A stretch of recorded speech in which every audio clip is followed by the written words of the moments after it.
All right, everybody. So this is One Piece Pirate Warriors 4. It's a Koei game. We checked difficulty prior to the run. This will be on easy mode, and it's using a modification of the game that I created called Fast Dialogue Mod. A lot of the Koei games have a little bit of like a lot of dialogue and stuff that blocks you from going as fast as possible in terms of waiting for events to finish as they talk and talk and talk. My co-commentator for this run will be K-Scan, who currently has a lot of the ILs for this game, and he knows a lot about it. Hi, everyone. Thanks for having me. Normally, this game uses a sum of in-game time. We're going to obviously time this with RTA for the marathon, so we have a good idea of how the progress is going. So I'm going to be using no repeat characters, so I will not use the same character twice. I believe we've hit that incentive, correct? It's probably. So we can start time on when I select this. I'll count down to it. It'll be 3, 2, 1, go. For this stage, we're going to use Sanji. Normally, you're not supposed to. The game even warns you not to, because there's Tashigi in the stage. Twice, in fact. But I thought it'd be funny to talk about Sanji and go over this stage with Sanji anyway. So, Sanji in this game is pretty cool. He has two movesets, pre-time skip and post-time skip Sanji. And overall, pre-time skip I find to be a lot more consistent. He's a speed type instead of a sky type. And that gives him better stamina and whatnot in this game. And so it's good to have. We've got the 4 types: technique, speed, flight, and power. Generally, speed characters are excellent. They got a lot of stamina to do everything they want to do. Get around the stage fast. Generally, no weaknesses overall. But we could talk about the other types as characters of them get picked too. Yeah, so Sanji has a adversity to women. He doesn't like hitting them. So in this stage, there's 2 fights against Tashigi, which will certainly lose us time. But I find that it's, I need the challenge. It's interesting to show him off regardless, and I thought this would be the best mission to do it.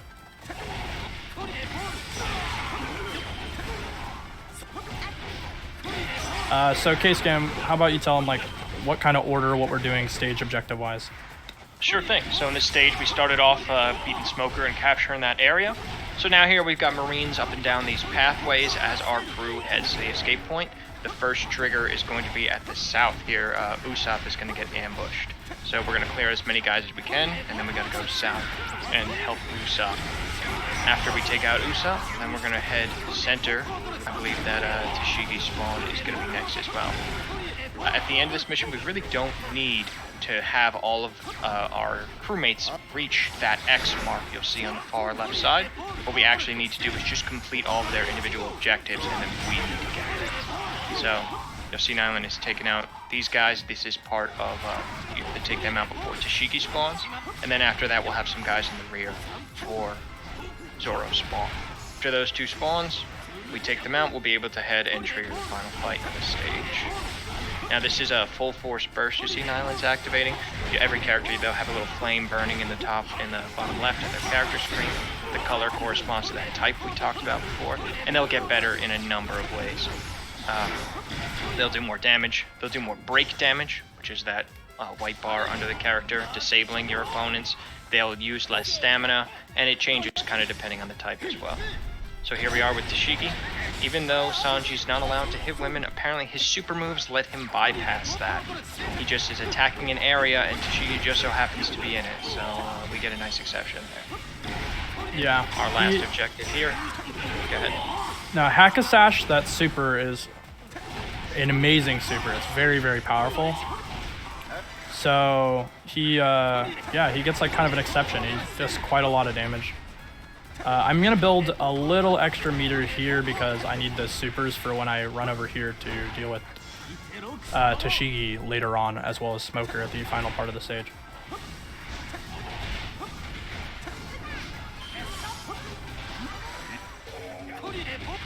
There we go, entering full force burst again. Once we touch this, we'll trigger the final fight of this stage. It's always good to position Smoker towards Tashigi so that you can hit them both at once. That was pretty well done by Nighlin. There we go. Took them both out in one super. Yeah. So, yeah, Sanji is a pretty cool character. He's great in pre-time skip. He has a lot of moves. Speed types have a longer ground string and kind of a worse air string in a lot of cases. So, for him, he's really good. Like, we like being on the ground a lot in this run. On this stage, I'm going to be using Buggy. He is definitely not the best for this stage, but it's cool to show him off, even though he's somewhat of a joke character in this game. Yeah, the stages get harder, and there's some that specifically you benefit from having certain characters. So you're going to see some stronger characters as we go. At the beginning, we'll be playing some mid-tier characters. I think on our next stage, you'll see a higher-tier character. Alright, Yeah. So here we are in 1-2. Take out the officers right in front of you, and now you see there's either at the top or the bottom we have spawns. We pretty much always go top. I doubt it will make a difference either way you go. Take out these officers at the top, either north or south, then head to the other one, either north or south. And then directly across the west, we're going to have, or not the west, to the east, we're going to have 2 spawns as well, top, north, and south. Take those out, and then we're going to head to the second part of the stage. Buggy is a technique character that you can see the purple.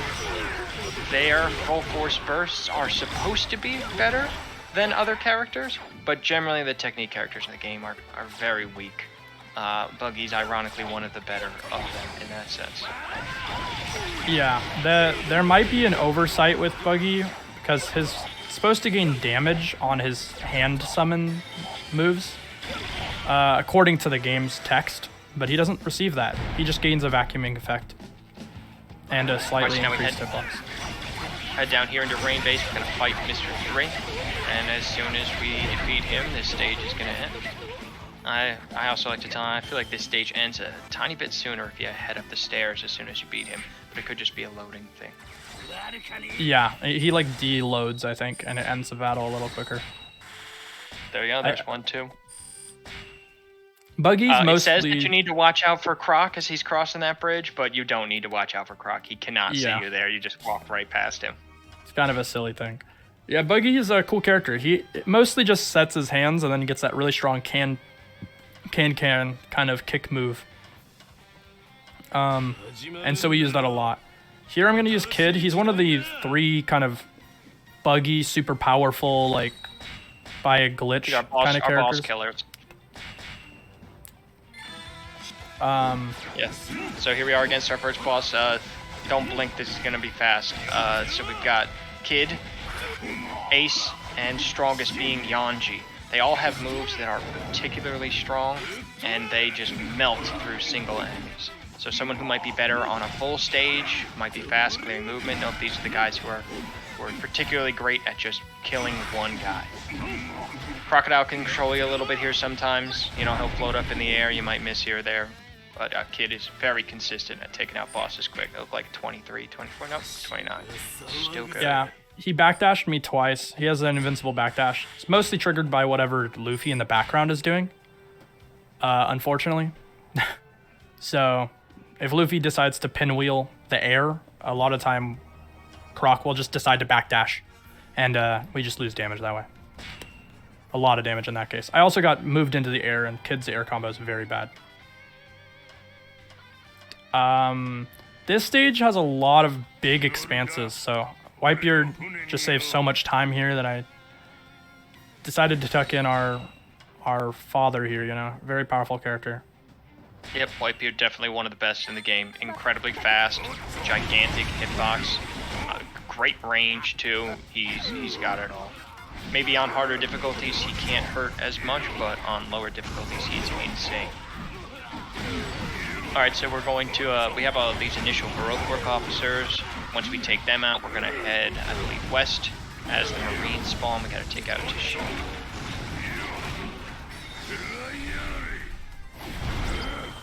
Here you'll see the invincible attack, absolutely gigantic range, ridiculous damage. And now you see just how fast Big Dad Whitebeard is.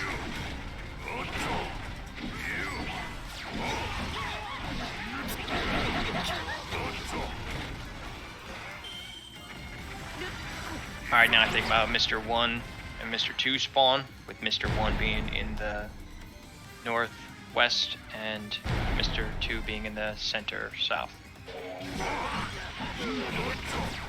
Still gotta take out those other Baroque Work members hanging around. Let's clean them up right now.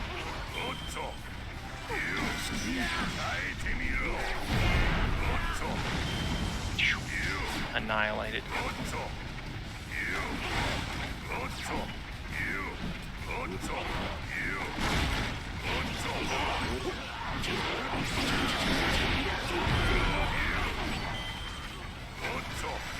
Nice. Okay, now we're gonna have a bunch of spawns in the map that are gonna be you're searching for information on where the bomb they've hidden in the capital is. I'm pretty sure you have to go to all of the points that are listed here.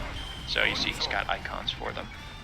You see in the top right, it says mission and it's red. If you ever see mission and it's green, those are optional submissions. We'll be avoiding them as much as we can, because if we do them, that'll add dialogue and time, you know, just something that we can skip over. Especially if you're playing without the fast dialogue mod, you'll lose a lot of time to them just talking about you accomplishing the goal. So just taking a nice sweep here from Mr. 1 in the top, along the west, and then to the south. Then after we clean them up, they'll reveal where the final objective is. It's always in the same place. You always head to the north center area.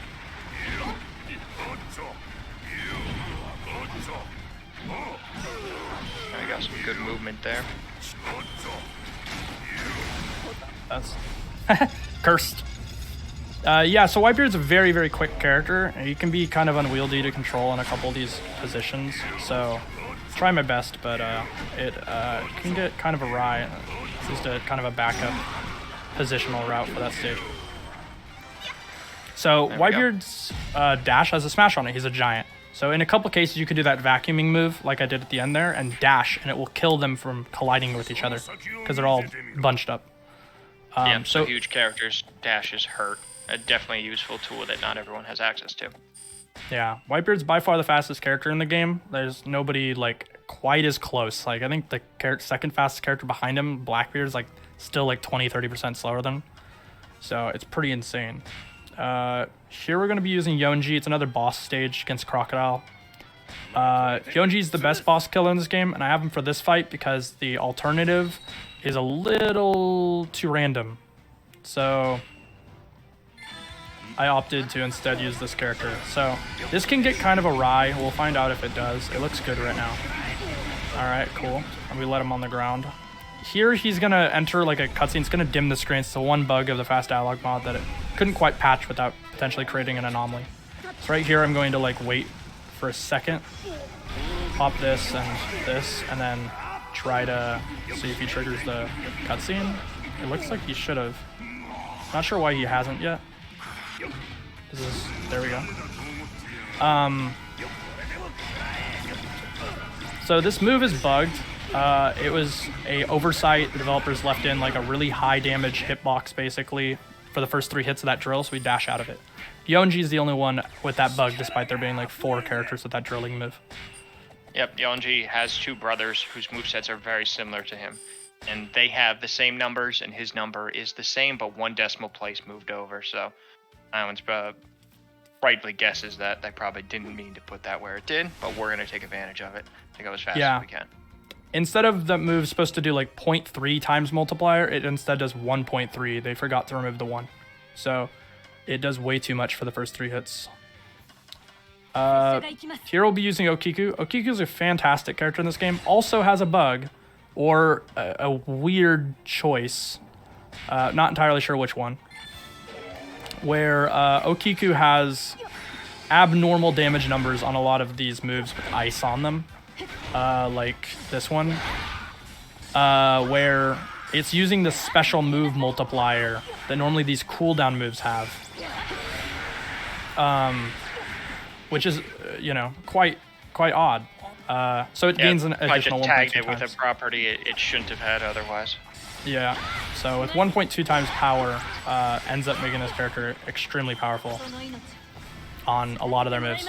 Okiku has a special function where in full force burst, this mode right here gains like triple charge attacks that you can just repeat a lot. And so yeah. Okiku doing her charge one slash is so much fun in this mode.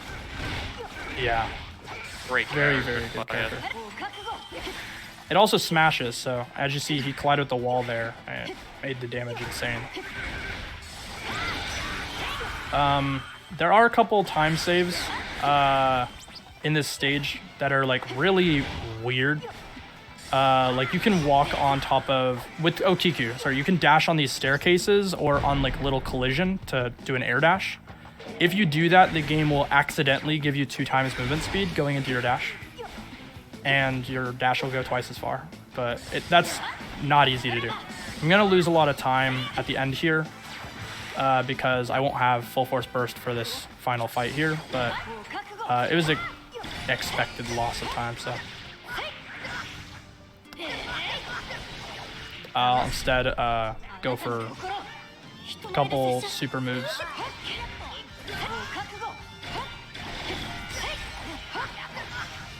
For anyone familiar with the series, you might be wondering why we started in Alabasta, and now we're in Water 7. One Piece Power Warriors 4 had the strange decision that it only chose to cover 6 arcs total, so we'll be doing the arcs specifically of Alabasta, Water 7 / Ennis Lobby, Dressrosa, Whole Cake Island, and then a fake Wano.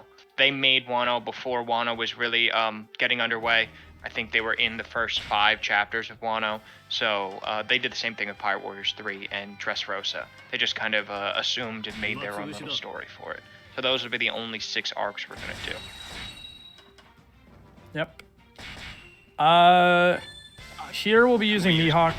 He's a really powerful power type character with generally problems mostly relying on his movement's not great and his stamina expense is extremely high for a character, probably among the highest in the game. I don't know a character that's quite as bad at stamina usage. Yeah, his air combos are great though compared to his ground combos. Yeah, so here we're gonna take out some Galley Luck crew. Frankie is gonna do a sabotage later. We're gonna ignore that whole mechanic and we're gonna head right to the end of this stage. You'll see in the top right, there's a bunch of officers hiding. Here's the sabotage. Yeah, I'm not quite sure what the developers were intending here, but you can beat him up, but it's not required, and it is a submission. But then there's this crane mission that appears right after, right over here. And this is also not at all required. It doesn't have a submission or a main quest. And the game tells you as if it does, and then never puts it on the top right. So it ends up not being functional in the game. Yep. Yeah, I mean, it does have an effect if you knock out all the cranes. You don't need to take out the guards in front of the room, because they all go to investigate the broken cranes. But it is way faster to just walk up to the door and take out the guy than it is to go across the whole stage and take out the cranes. Definitely a not straightforward mission to do. But here we are, just cleaning them up with some Mihawk combos.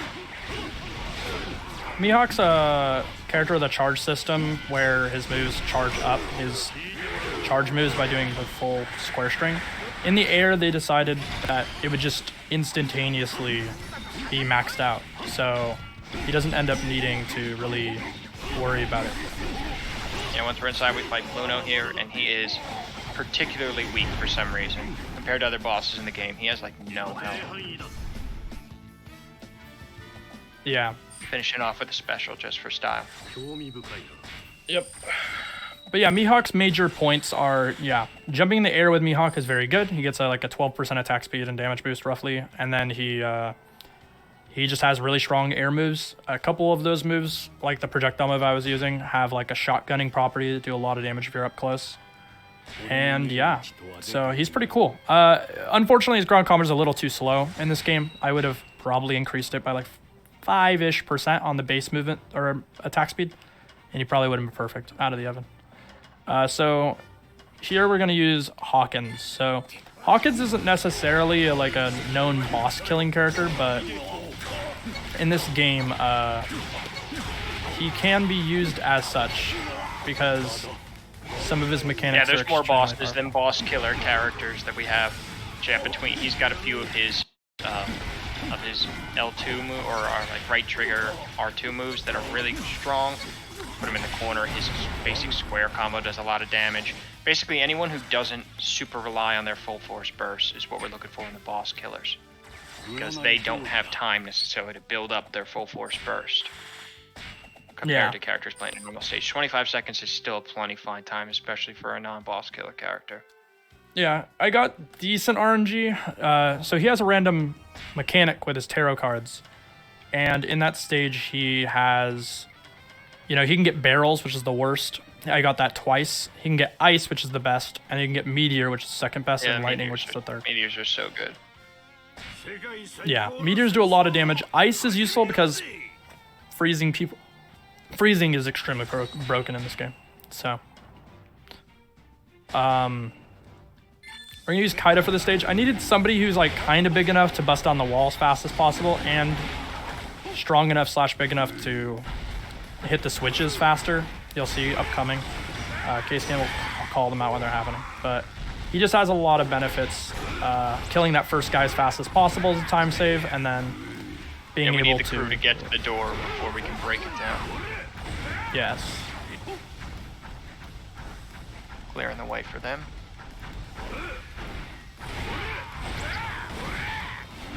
Being that he's a giant, he can get to this door and smash through it with basically just like a dash. I don't know what's going on. There you go. We're through.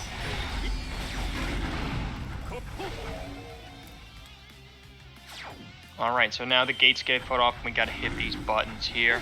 So we're gonna run up to the side and hit one, and then we're gonna scale the wall on the other side. You could walk up the stairs if you wanted to, but why would we do that? We're a giant man. We don't have to. So that's a bug that this character has. Kaido's launcher attack was I guess it must have been very glitchy when they were making him, and so they gave it a lot of like weird properties it probably shouldn't have. And one of those properties is that it like can climb walls like nearly endlessly, as well as it gains like an abnormal amount of vertical height because of it. So against this wall, normally you would go about this high, but for some reason you get a big hike. You long. All right, so here there's no way to speed this one up. You just gotta wait it out. Instead, he's done a lot of testing, tried to get around it, but really, you just gotta stick it out to that timer in the top right runs out, and it stops if any of these officers make it to him. It's not hard to keep it off though. Yeah, the rooftop is right there, and you would think like, well, maybe you could go through the wall somehow, clip, etc. Maybe climb to the roof somehow. The game has a height cap, and it will very clearly prevent you from getting anywhere close to high enough. And even if you did, the game won't load the boss. So to kind of show this off, I can show you, see that the game's shoving me downward. And we got an officer coming in. Don't want him to stop our time. Yep, it just says nope, no higher than that. Yeah, it's unfortunate, but yeah, you can't quite get too high up in this. It'll shove you downward. So this doorway doesn't have any like way of doing it. You can see it shoving me down, pushing me away, etc. Unfortunate. It would have been kind of cool to clip through. It would save an insane amount of time. In fact, it would give us probably a solid 3 minutes, probably, maybe 2.5. It would definitely save us 2 to 3 minutes, depending on how fast the setup for whatever clipping that was. It'd be fantastic. But Definitely instead one of the weaker parts of this run. Kaido's a cool character. You see me spamming the same attack. This Earth Shatter move is exceptionally powerful compared to some of his other moves like the Stomp, which takes a little too long. And his dashing move, this one, is relatively good. So I would use... combo feels real good to do too. Yeah. Alright, now we're going to head up to the rooftop. And we're gonna fight blue now. This area of the fight can be very annoying. There's a lot of unevenness. I don't think I've gone through a fight without accidentally shifting from one elevation to the other and missing an attack or something of that sort. So let's see if you get lucky. Yep, that was good. You transitioned without issue.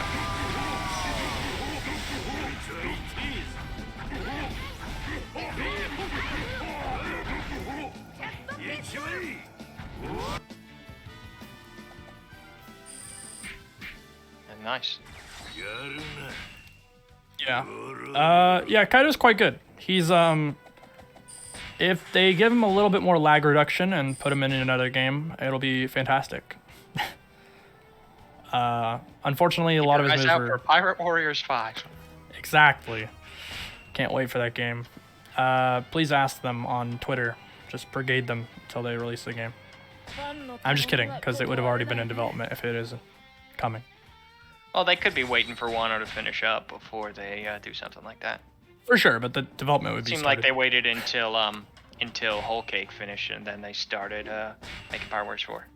Exactly. All right, so on this next stage, we're inside.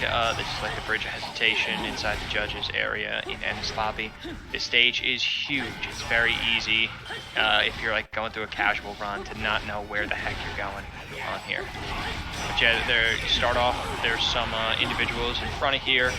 I think you can time a good full force burst right now. Yeah, good time in there. Luffy starts talking, and then the cutscene starts, so you get to cut off your full force burst timing with the cutscene. And now we're gonna go fight. We're gonna go fight Kaku and Jabra upstairs. Once again, this place is a maze. If you play through this game and you get lost, don't feel bad. I got lost the first time I IL speedrun this level. I literally got lost and went the wrong way.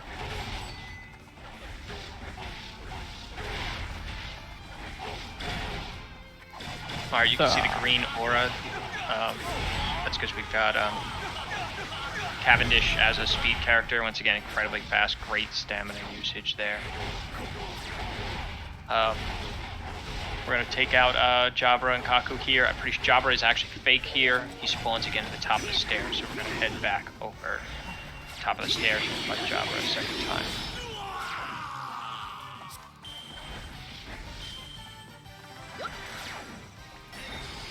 Alright, nice. Now we can jump down the stairs if you go at that right corner. There's that one corner that lets you jump all the way down. If not, you're going to have to run all the way across.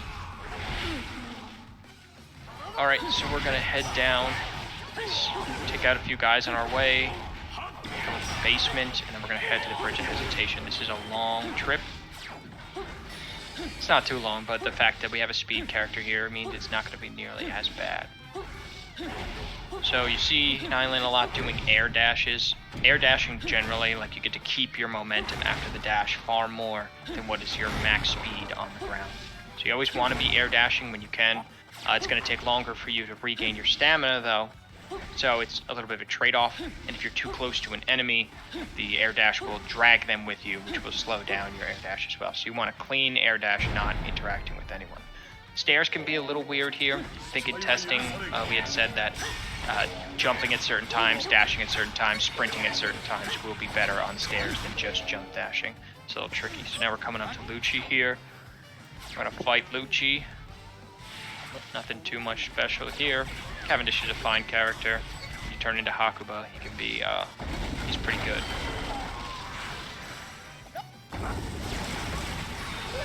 After we beat Lucci, the walls opens up, and we're gonna head out.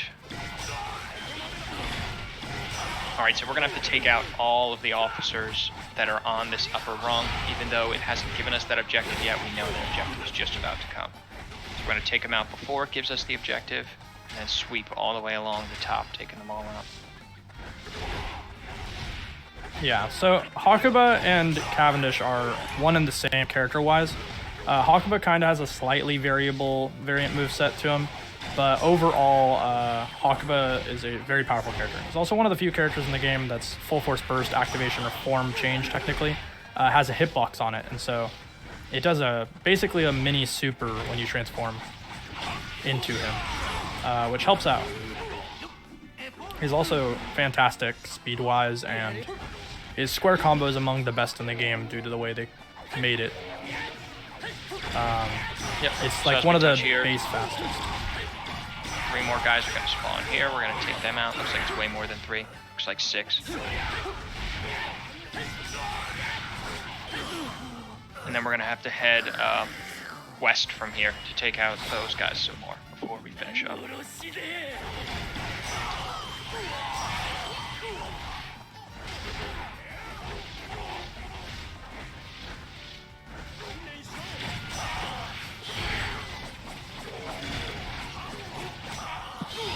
Cavendish also and Hakuba look really cool when playing as them too. That blue streak effect after all their slashes. Yeah. A lot of the characters look great in this game as you use them.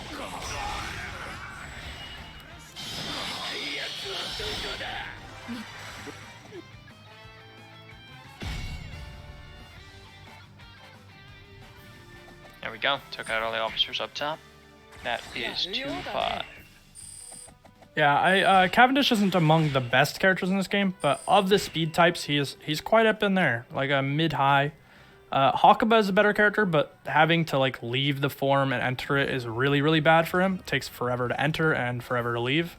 So that would be the big drawback to a character like him. On higher difficulties, Cavendish is much better than on lower difficulties, up to a point, because he'll build more meter because enemies have more HP. And this makes him fantastic at like spamming that sort of like super I ended the stage with. You can spam it so often that you might as well have just, the character just becomes the super. Alrighty, this is one of the few missions where at the start you actually don't fight the guys right in front of you. Almost every mission you start off with a group in front of you. No, this one, that group is not necessary, so we skip right past them and go to fight Kobe up top. So we have to be careful to not get Kobe anywhere close to like destructible objects and whatnot. He unfortunately this area is filled with them, and launching people into them is very dangerous. Yeah, so Big Mom is a power type. We had Mihawk earlier who was a power type, but I didn't talk about it there. Which means that when she does smash attacks, they're generally stronger. A smash attack is an attack that would send someone flying. Usually they do pretty good damage against the break meter as well. Power characters are kind of all-rounders, but generally they do good damage. You see here, she's changed to blue in her form change. Now she's a Sky type. Sky types are in the air at all points in time, and when you dash with them, they'll dash for as long as you have meter. So you just hold the button down, and they'll just keep going, and once again, they lose their ground combos, and they only have air combos during that time. So for this stage, we were attempting to do a exploit where we want to drag Frankie to the start of the stage. And if he's kind of behaves, we can have a good time. It looks like he's not, which I don't know what's going on exactly, but he's not getting trying to not pulled. Yeah, he's not going into the air right now. It's really not working with you. He also downed himself before he actually ran out of health, which is weird. Yeah, regardless, he will be draggable to this area, which will save us a bit of time overall over him taking the path. The other alternative and normal alternative to a fast route would be to kill Garp, in fact. Yep, either kill Garp so you get the fast route through, or if you have a character that has a good big dash, they can just drag Frankie along. So let's give this another try. There you go, you see him getting launched, and now we're gonna use Big Mom's big dash to get him to where he should be following us, but that doesn't matter, we're just gonna get him there. Alright, we got about halfway there. Now a little past halfway. Alright, we broke him. There he's in the air.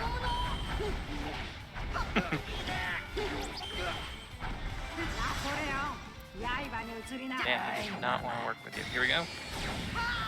You get down. Oh, lured successfully. Nice job. Alright, now that we've got him there,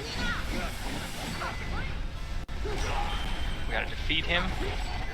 I think we're gonna have to fight Garp as well. No, we just have to take out the random units around the area. Gotcha. Oh yeah, you is it Usopp after this? Yeah. Okay, yeah, I was confused. That's with a different stage. Yep, alright, so now Usopp is going to try to head back to the Mary, so we're going to have to cover his escape while Muzan puts up some ice barriers. We're going to clear out guys so Usopp doesn't get slowed down, and any ice barriers that would be in his best path, we're going to take them out. Yeah, so he can have a couple different paths on this stage, and if you destroy the enemies that kind of block those paths, he'll always take the best path.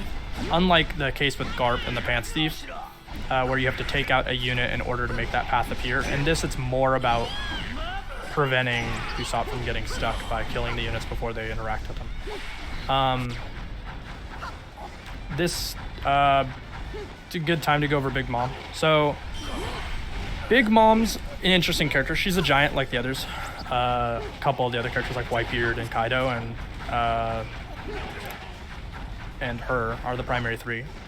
I would say among them, she's the worst. She's still a giant and a power type, which makes her fantastic in this game. But overall, she is kind of on the weaker end. She has things that make her feel kind of like a technique type, like on theme. Mainly that she like drains health with a lot of her moves, and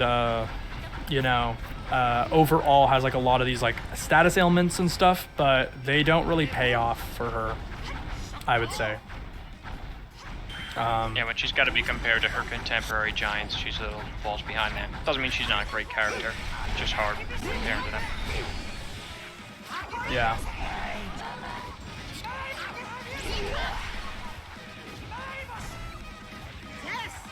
Alright, so we did have to fight Garp.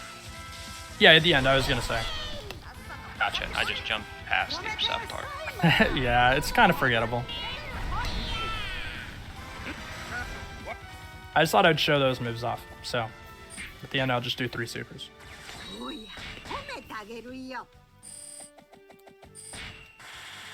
Pretty good character. Her primary problems are a lot of her moves are very long-winded, so they're just like slow walking forward with lightning or raining fire down from the sky, and these moves just take so long that because the homogenization of damage in this game is just big downside compared to just being a stronger character. Like, quicker characters tend to just deal more damage in this game, as much as that seems opposite to what you would expect.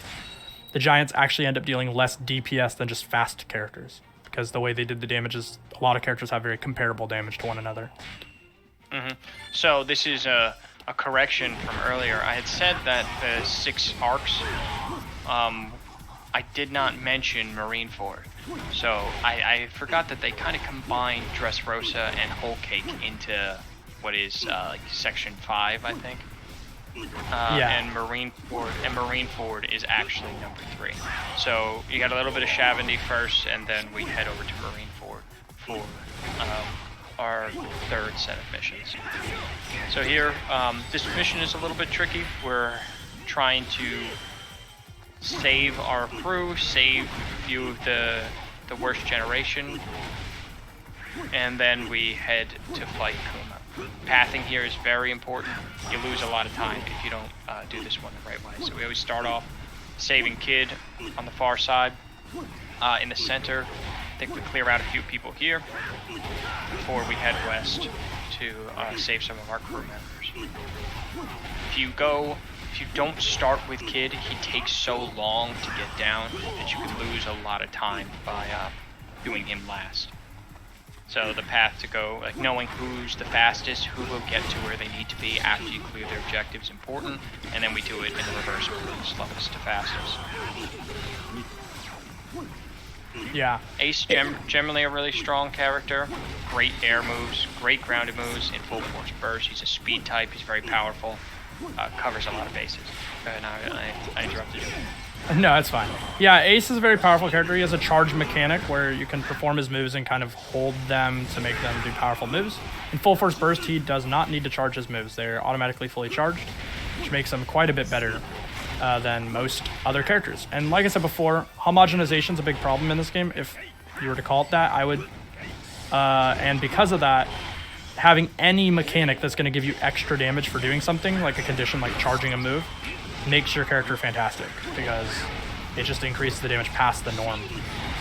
And for him to get more AoE as well as more damage on all of these moves is fantastic.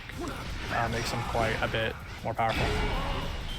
Yeah, he's super fun to play as, especially if you played any of the other One Piece Power Warriors games. You know that Ace has been terrible in all of them, and he is so good in 4, so definitely give him a go.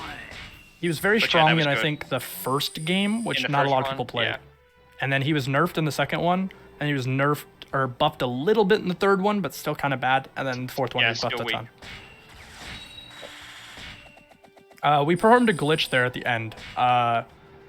Ace's diving move, a couple dive moves have this glitch in the game, where if they collide with something on the way down, they deal abnormally high damage, as long as they don't touch another collision source, such as like a tree, a wall, or whatever on the pathward down, which does insane damage. The reason why it's abnormal for him, and not just like Hawkins or other characters, is because most of the characters like Hawkins, they do 0.1 damage on the way down, but for him, he does 2.1 on the way down. So for it to trigger multiple times is much more noticeable than with those other characters. Yeah, so Ace is actually one of our boss killer characters, but it's very inconsistent, his moves, so generally we kind of save it for ILs. Doing it in a marathon setting, we'd much rather use something like Yonji or Kid. They're much more consistent. So here we're going to use Luffy dressed as Lucy.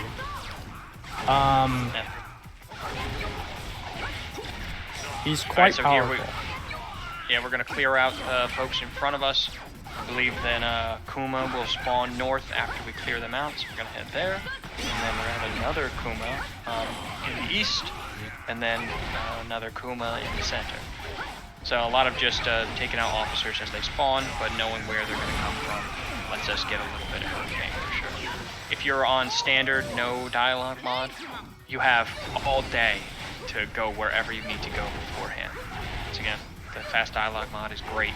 Definitely makes the game even more enjoyable than it already is. Yeah, I originally created it. I get this question a lot. Like, people are like, "Oh, why is this run modded?" Or you know, you shouldn't mod a speedrun category or whatever. Here and there, a lot of random questions. The answer to that is the game is basically like human tassable in a way on a lot of the stages on base game, which you might be saying is that's fine. Then you just have a lot of people who have the world record, and I agree, that's fine. But I was personally invested in the idea of, well, if the dialogue wasn't holding back, what would the time be? So I created the mod, and it became a very popular category because it's really cool to be able to try out these stages and like notice that, oh wait, if had not this been blocking me, I would have had a time of, you know, 1 minute 20 on this stage instead of 2 minutes and 30, where almost all the time is just waiting around. Yep, definitely prefer it like this. I ran originally a few unmodded runs, switched over to modded, and I'm not going back. That's for sure. Alright, so you guys saw that Kizaru had spawned as well. You can just ignore him for the majority of the mission. He'll come back around later, but we don't have to do that part. So once again, still just killing the Kumas that spawn. Yeah. So there's an additional mission here with X-Drake fighting a Kuma. We don't need to fight that Kuma. So we just walk right by him. He'll handle it for us. It's okay. And this Kuma kind of walks up from the bottom, these two. So it's decently safe to instead head there last, yeah. Luffy has some problems, abnormalities I would call them, that mainly with his movement, he'll like not conserve momentum correctly unless you do like a full dash. That's part of why you're seeing me just like do full dashes instead of air dashes and whatnot. It's because of I would call it a mild oversight, where he just like kind of does like what looks like a landing animation or like an old school dash animation, and it takes all his momentum away. Part of why I routed him into this stage on no repeat characters, this stage has a lot of big characters, which Snake Man's C4, his square square square triangle move, counts as like a smash multiple times, so it does an abnormally high amount to them. And then Snake Man has among the fastest speed in the game, so he ends up being a really good character overall. Alright, here's Kizaru coming back, one back at looked at before. Just juggle his ass.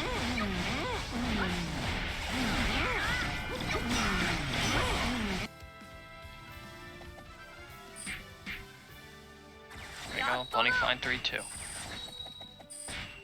Yeah, some of these stages are much faster in like a normal New Game Plus. If you want to see that, it's on speedrun.com. But I will be lowering that time hopefully in the future, about another 5 minutes or so. I had some mistakes, but I still have lowered the time with my most recent record. But yeah, this is more for intrigue and to show off a lot of these characters that we don't get to see in a speedrun context. Yeah, full run, you're probably going to use 4 characters, the absolute most. Yet here, you'll get about 30 of them, which is really fun. Yeah, 35, yeah. 35 from the stages. Alright, so now we're on to Marineford. There was a lot going on in this stage. We were working the pathing for this just a week or 2 ago as well. So I'm going to see if Nighlin wants to show up the new pathing or go with guild pathing on it. Yeah, I'm going to try to show it off. I will admit X-Drake is not quite fast enough on this stage, so I will be taking a mild alternative variant to the route where I let Mihawk actually break all the icebergs. Normally I wouldn't let him do that, of course. You know, we want to make sure global warming isn't any faster than it already is. But we can't stop him in time, so he's just going to have to open up the path for us while we take out Dofi and these other guys. On normal or something, I would have enough time, which is weird to say, but I would gain much more meter and be able to FFB way earlier. And with that, I would, I actually took this path wrong too. I should have, now that he opened up the path, I should have taken the bottom path to get to Hancock. Which, by the way, I think is, unless you're playing the fast of the fast, that's the better path. You just go over to Dofi, beat him, and then immediately go through the first iceberg he broke. And stop them both. But overall, not too bad.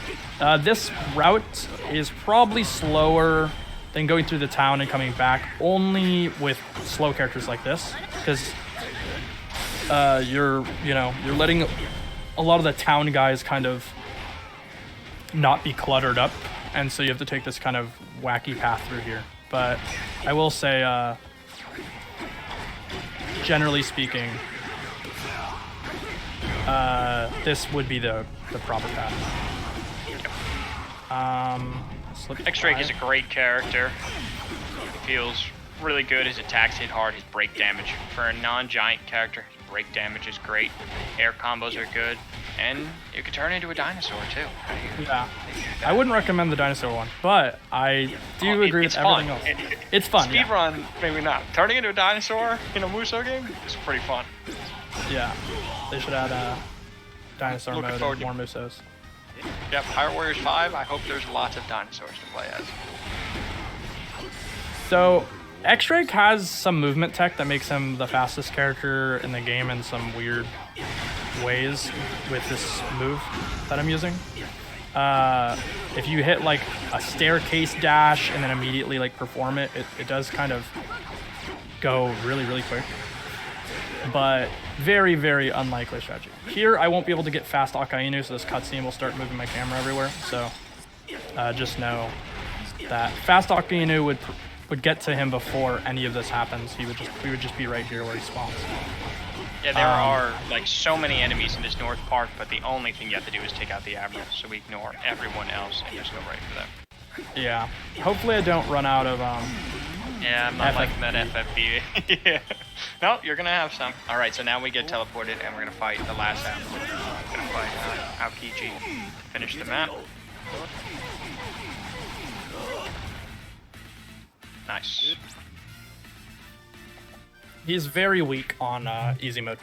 The boss type characters get much stronger in later difficulties, and that's not the case right now. So he's obliterated, out of the way.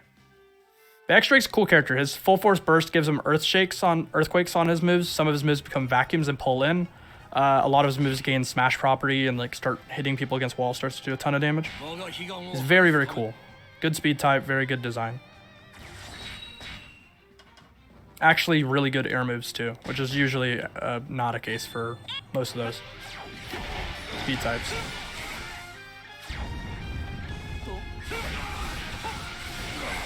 So this is an escort stage.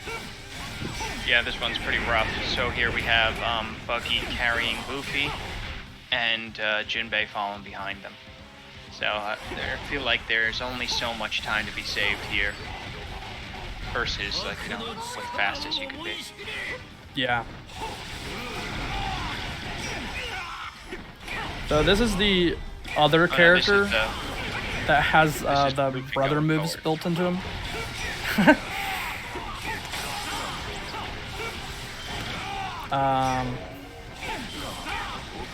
He has, I think, a minor version of the bug as well. I don't think it's nearly as bad though.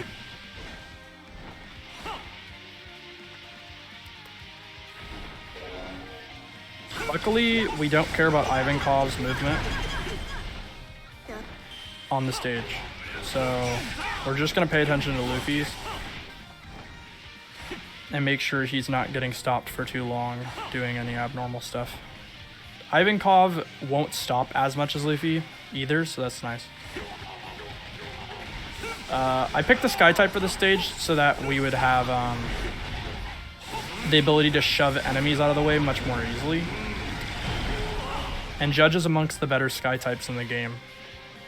Wanted to kind of go over what makes them so good.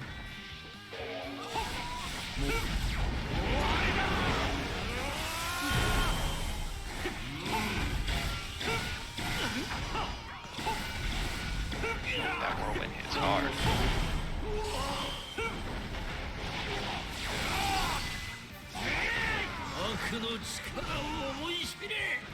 So he has a lot of very big moves to work with that help a lot in terms of moving around and kind of shoving people. Which is a good departure from some of the mistakes made with some of the earlier Sky types where they have kind of abnormally low range. They've kind of gained some knowledge over the course of development. We're like, you know what, this is probably like, we need sweeping hitboxes, we need like good movement speed. Yeah, the extra context here is that Judge is a DLC character, so he came out after the initial game release. So I agree, definitely showing some design growth from them, learning, all right, we made this Sky type, like what made a good Sky type, what made a bad Sky type, and Judge showing that they did understand what a Sky type needs to function like they intended it to. Yeah. Also, of the characters they could have added, he is very odd. They kind of added one odd character in every DLC pack, and this would have been the one for this pack. So I think they learned like, well, you know, Judge is kind of an unorthodox character. We don't see him a lot. What do you think he would attack like? And they kind of chose this cool, like, spear using, you know, super soldier kind of moveset. I think they hit it on the head while kind of getting to reuse a lot of resources, which is convenient for development, of course. So has a lot of attacks from his sons, which kind of feels accurate as well as, you know, safe. That's from here we got to take out Mihawk on the east end, so we're heading over there. Yep. I think also with adding Judge was that they wanted a Sky character, and you know there's a lot of whole cake focus on the game, so I understand why they picked him. But you're right, definitely a non-standard choice. Him and Udo were both very odd. Yeah, I was very surprised that they didn't get the cut as well. As if there wasn't enough Vinsmoke representation. I was surprised when Reiju got added to the game. I'm like, okay, good choice. They're like, okay, any of the brothers got added to the game? All right, I could see that. And you're saying all three of them got added to the game, and now Judge is in as well. Every Vinsmoke who's done combat in the series is playable in this game. Yeah. Well, that's unfortunate. Barely didn't kill him. Yep, Sengoku giving us some trouble here.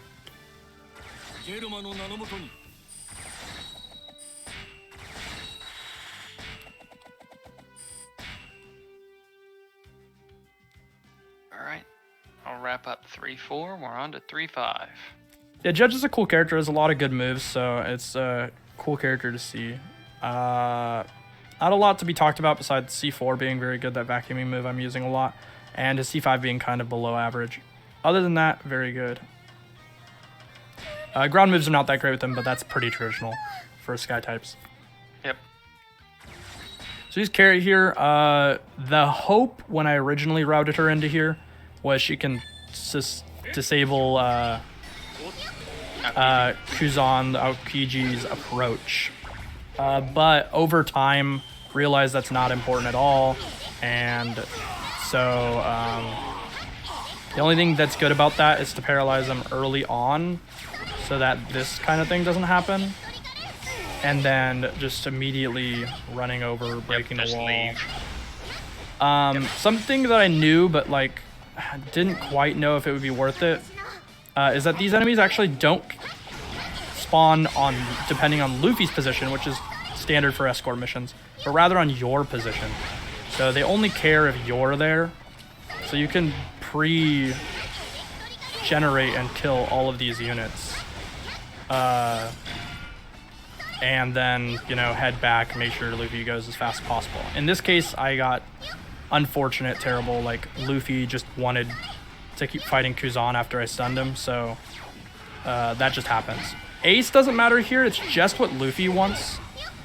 Technically, you need both of them to travel, but is an unfortunate case scenario. So yeah, we have like 6 escort missions in this game, and they're all a little bit of a pain. Some more than others. This one's definitely more RNG than the other escort missions. I guess I didn't consider that the Dragon Frankie feels like an escort mission too in Warp 7. There's a lot of escorts, but not quite as many as in previous games, which is fantastic. In Pirate Warriors 3, there was so many that it would like make your mind rot when you go back and play through the story. It's most common people don't play those. They end up playing a lot of the Nightmare log in that game. Log. Yep. Nightmare and Dream. You got your level 100 characters. You want to flex them. Exactly. So because of that, people don't quite remember, like, wait, how bad was it? And then you go back and play and you're like, dang, there's like half the missions are escorts in that game, which is an insane amount. Quite unfortunate. The one benefit of killing Kuzan in this stage, / Aokiji, is that it won't play an additional like 1.5 second cutscene. At the end where of it. A small gap appears and he says, "Oh no, I can't follow you past this." Like, yeah. You could make an ice bridge in 1 second flat, dude. But okay, if you don't want to clear a small gap, that's fine with me. Carrot doesn't have a form change into her Sulong form, but that's okay. They at least gave it to us in the form of her supers. Yeah, unfortunate. They could have definitely like built it, and it kind of feels like they were going to. They had the whole model made, but I think what ended up happening is they ended up being told, you know, you got to make that Kaido stuff, and they're like, oh, okay, and they sort of dropped a lot of the whole cake characters like in a mostly finished state. I would say almost all of them are complete, but stuff like form changes were probably done after the character was already complete, and so that ends up being something that kind of got left on the chopping block. Mm-hmm. Let's hope Pirate Warriors 5, Sulong Carrot, form change. Yeah, can't wait. Crocodile. This stage is another escort, but this is mostly not an escort you very much feel. I would say it's one of the better made ones. It also gives you 2 paths to pick from, which is kind of a fun little mini game for an escort mission. One of them is clearly better than the other, so for us, it's not much of a choice. Yeah. They basically have the, if you want to take the safe long way or the dangerous short way. Yeah. Croc's ground moves are really rough, but once you get into the air, it feels really good. Yeah, he's has quite a few good moves. And in the air, they are abundant, and on the ground, there's 1. Well, 2, I guess, but basically just 1. He's a very stamina-hungry character for us, like even more than the normal Sky type. Yeah, as a Sky type, he's either the highest or the second highest stamina cost user. There's not many that can compete with how abundantly he dash cancels for a sky type. Also, a lot of his moves are designed to kind of be dash canceled and they like continue. Yeah, he has a couple of cool mechanics. He can heal himself, which is not normal. He has poison on his full force burst, which is an additional just nice property to have. Not that poison's good in this game. It is the best of the dot statuses in the game, by far the best. It ticks twice as fast as fire and hits more times. So it ends up not being that like good, but better than not having it at all. Yeah, it's just free damage and it's tiny, but it's there, which we like. He also unfortunately has not in full force burst as proc. You want to get into full force burst as quick as you can, for sure. His ground type moves are or his ground type special moves are also fantastic, but it's kind of unfortunate that he has to be on the ground to use ground death and sand. I don't remember what it's called. Sandstorm burden? No, that's Funimation. Desert Geosol. Yeah, Desert Geosol.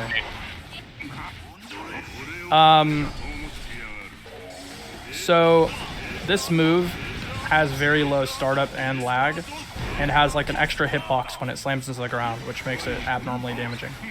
So we will use it if we have proper spacing a lot, just because it's a lot of free damage compared to some of those other options.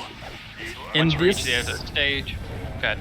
No, yeah, I was gonna say in this fight, it's not good because something about Teach makes this move not function as it normally would. So we just kind of mash square. Yep, after the escort, we fought Alkainu before, and once you beat Alkainu, it throws you into the arena with Teach.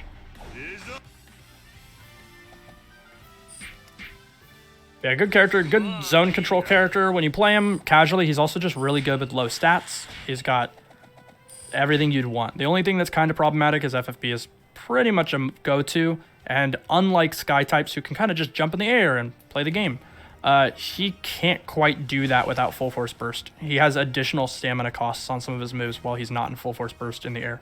Like his standard air C1 triangle just bleeds stamina, unfortunately. Alright, so now we're on to 4-1, which is Return to Shavanti. Generally, this is the Zoro stage. Even in repeat character runs, we still play Zoro here. Zoro has a side mission, or not a side mission, a mission that takes forever. You basically have a mission for each of the Straw Hats in order to gather them back together. And if you play as one of them, you don't have to do that mission because you're playing as them. So it takes the worst of the 9 missions and just says, all right, you're done with it. So blink and you miss it. We just did Robin's already, and now we're off to save Usopp. Some of them are very simple. And you might even say, is Zoro like that? Is he good? Zoro's a fine character. He can't nearly compete with who we would normally use in these missions, but that's how long Zoro's mission takes. That even using a weaker character saves so much time by avoiding that singular mission. Yeah, he is kind of a one-trick. He's one of the few one-tricks on this game where there's literally one major move in his moveset. In pre-time skip, he has 2 combos that are worth using. And it is this one move right here. Rising Phoenix is the 4-kid's name, and the name in this is like pound 36, 360, 1080 pound.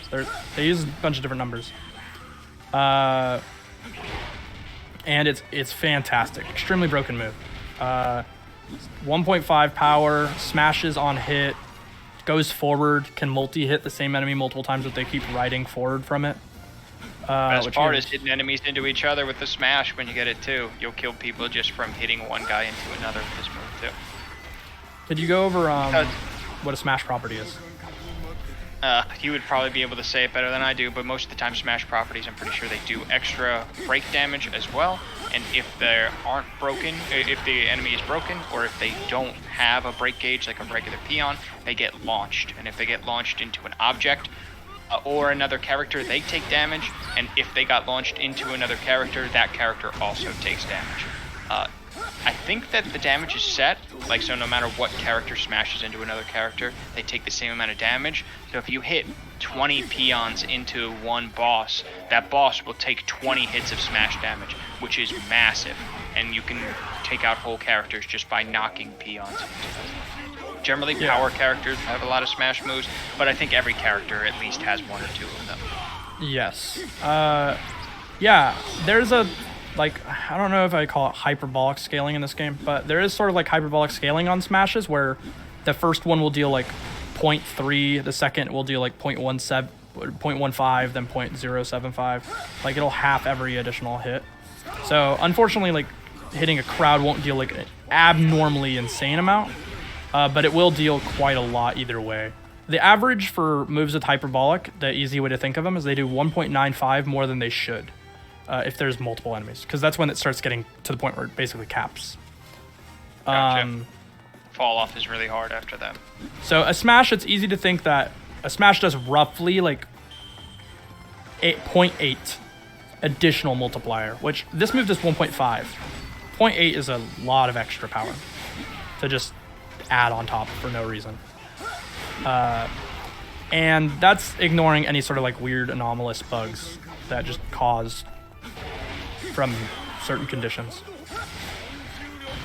Yep. All right, so we already helped Robin in the south, Usopp in the west, Chopper in the north. We did Nami in the west, Frankie in the east. So we're heading south to Brook now. Yep. And now, so now we're already got Sanji as well. So now we're searching for Luffy. So Luffy can be in any of 3 locations. This is RNG. It's not like always on the 3rd, always on the 2nd. No, it's just that randomly he is pre-allocated in one of them. You found him on the 2nd one. Pretty standard luck there. If you get him on the 3rd one, it can be really rotten. And the western spot is a good amount farther from you. So you're really hoping that he's either in the north or south, and you head to one of those. Yep. And we take out the bosses and have on the stage. Yep. Zoro is a fantastic character. Again, one trick, so he starts falling off a bit, he trickles, but he is very, very strong overall, I would say.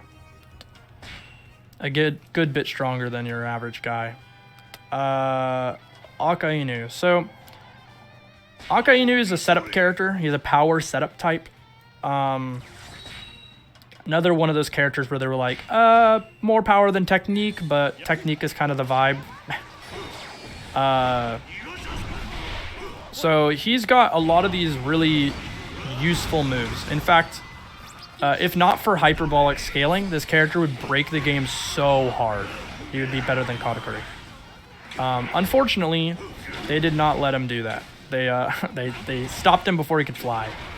And what I mean by that is this Meteor Fist move. The damage halves every additional meteor. If not, it would obliterate everything in a shotgun. So we don't need to fire it like a shotgun because the nature of the move is just not necessary. You can fire it from pretty far away. It'll do full damage. Character smashes everything. He's one of the 2 characters that the developers deemed to be quote-unquote destructive is what I like to call it. And you'll notice I'm just walking around on this stage and enemies are dying. This happens because the character is made of lava. And they thought that's super sick, so they gave the character like a destructive property. You walk near people and it starts smashing them basically, or blowing things up near them. And yeah. Yep, the stage is pretty straightforward. Ironically, it starts off with a kill, like KO a certain number of baddies. That happens in a lot of side missions and a lot of free log missions, but this is one of the only times where you have to do that in a main mission. So we take them out, and then just a bunch of commanders spawn. And once you take out all the groupings of commanders, I think Southwest is the next spawn, and then in the very, very southwest, you fight Pika as our first stage in Dressrosa. Yeah, so it's sort of a blink you'll miss it stage. Akainu is a good character. In Pirate Warriors 3, he was amazing. I really enjoyed playing him there. Yeah, he was buffed massively in this game. I don't know, like, I get it, because he's an admiral and he's a very important one. But his damage is impossibly high for a character that isn't bugged. Like, he was, if you look at intended broken characters, he might have been intended to be the second best, which is kind of insane. The only characters that were, like, in a the third best, I suppose. Him and Ace are very close, but Ace, because of the diving thing, tends to, like, just surpass him outright. And being a speed type for Ace is more useful on average than being a power type for Akainu. But as the difficulty goes up, Ace gets worse and Akainu gets better. So, in regards to that, stamina is just more important. So. All right, so that was 4-2. We're going on to 4-3, which is the arena. Yep. Here we're gonna use this really powerful character. Like, I don't even know why they left him. I don't know why they put this character in this game. He's, like, clearly extremely overpowered. Oh no. So this is the best character in the game. They made a mistake, and there's nobody quite as good. But in all reality, no, this character is horrible. He's terrible. He's so bad. One of the worst characters in the game. I'm using his one singular useful move. Like his two singular useful moves over and over again. Because there's no other way to play this character without just bleeding damage. God. No range. No damage. And his taunt mechanic, like, you do not need, like, you don't need defense in this game, so a character with defense really suffers for it. It's got a cool dash, though. His dash is very cool. Iceman, yeah. That's what it makes me think of.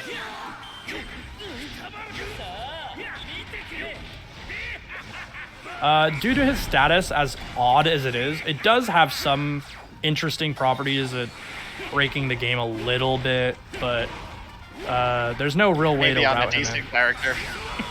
Yeah. So, like Bellamy, for example, if you have FFB running, he cannot avoid it due to the fact that the status forces him to get hurt the way it's designed. The anger status is what it's called.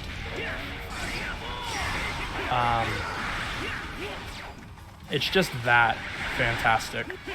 But, yeah, it's on him, and that's not good. He has horrible range, slow attack speed, in a game where attack speed is basically damage, and if you're asking why we're playing him, ask now, and I have nothing to do with this. So we're playing him to show off like a case of a bad character. We want to kind of show, like, what does it look like if your character's not like a broken speedrun character. Educational, I get it. Yeah. So I think the one guy's behind you, so. Yep, yeah. We're good. Fight Diamante, and that'll clear up this stage. Honestly, that wasn't terrible in terms of how long it took for us to get here, but there are better characters, I'm sure. There are more characters like him as well. I'd like to point to things like Beiji, post-time skip Usopp, Kienimon. They're all really weak technique types, and they're all plagued by low range and short attack, and low range and slow attacks. Those two things are the death of a character. Yeah, exactly. On to 4-4. Let's see here. Here we'll be using Smoker. Can I play as Luffy? I cannot for this run. This is a marathon. I played Luffy earlier, and I can't repeat the same character twice. So ironically, you picked a character I couldn't even add if I wanted to. But yes, normally I could. Luffy's quite good. I will be playing a different character in every stage, so you'll see plenty. So Smoker's a very cool character in this game. They went out of their way to give him a lot of interesting, like, new things he didn't quite have in previous games. Yeah, he's got a unique condition, which is definitely cool. Among the Sky types, he also feels the most Sky typey, which I know sounds like a weird thing to try to describe. I'm going to take a weird path here. This is only because I find it to be easier with Smoker to move this way. Gotcha, yeah, we hit that trigger, we spawn Burgess and Diamante, and then after those two, we head to the southeast corner where Nighlin just was. And that will spawn the final boss. It's definitely a link in your missing stage. Knowing where the triggers are and where you need to be after, and knowing you can skip everyone, is the important things to do in the stage pretty quick.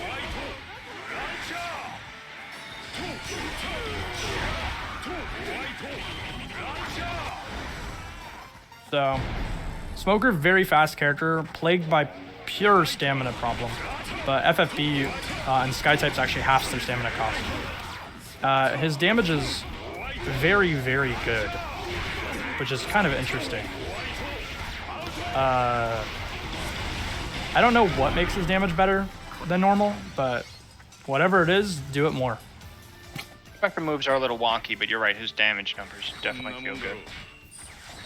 So, very good character, very fast. He was really mediocre in the previous games, and I think they did a great job with him. He really, like you said, he plays into the Sky type idea in Pirate Warriors 4 very well.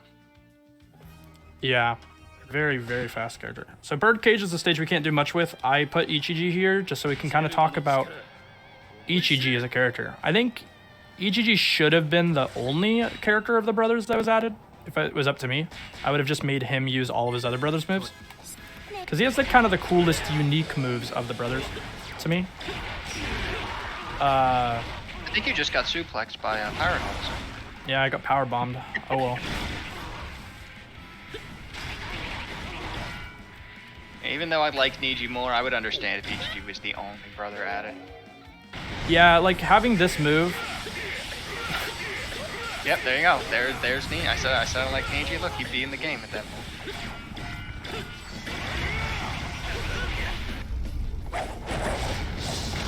He kind of feels like the commander brother anyway, and it just feels Red Ranger, you know, it feels like he should be the one they go to.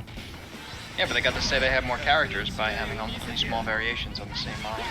Yep, they were able to kind of inflate that number a little bit. Though, admittedly, according, you know, to their normal strategy, they are actually not counted amongst the plus 10 characters they usually add per game. Because they added like 13, I think, or something, including them. Yeah, it makes sense that the 3 of them were basically 1, and then they added 11 new characters. They also removed 3 characters as well, so that's a different story entirely. Alright, he so has a special status here, also, or like special property that they ended up giving Kinemon later, which is these little fire pillars. So they reused that asset later. Yeah, go ahead, sorry. No problem. So we took out Pika, but it takes a while for the game to actually recognize that Pika is defeated. So you got a lot of time to wait around here before there it says Pika stopped, and now the go forward. There's nothing to do to speed that up. We've tried a bunch of stuff, and this just is what it is. This Pika is pretty easy to chew up, and then we race to the top.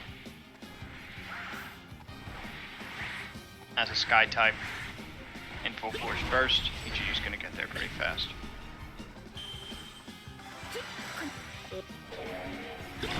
This is new to me, I've never seen this before. That was cool.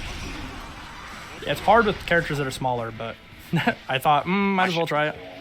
Yeah, I should give that a try, stealing that. Alright, so now we fight Diamante outside, he's really weak here.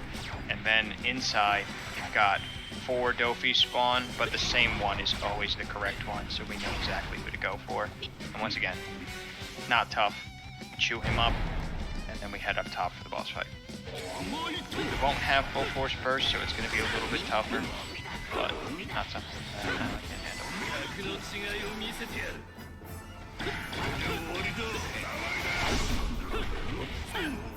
I'm pretty sure halfway through this one we get a There we go. There's the phase transition. Great full force because you can't hurt him at the beginning. No, I know. It's the next phase where you can't hurt him.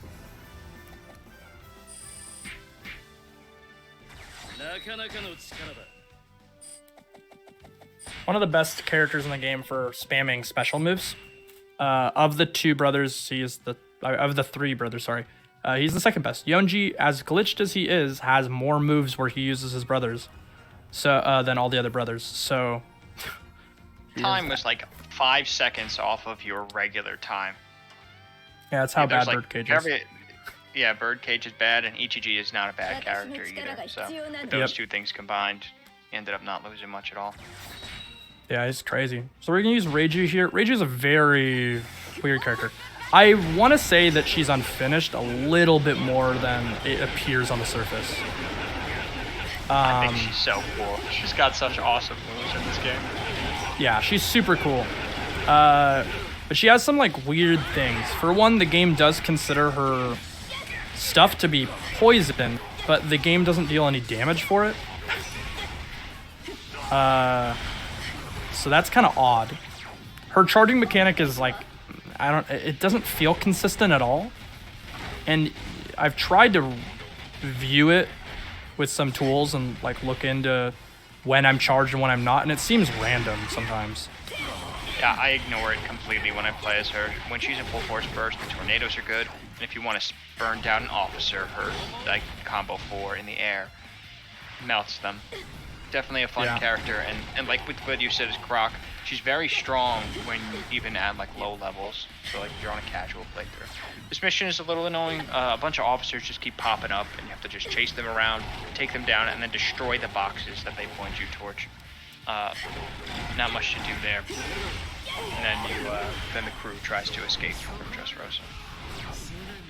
He is among the weirder, I would say worst sky types in terms of mobility. For some reason, her air dash is just not that fast.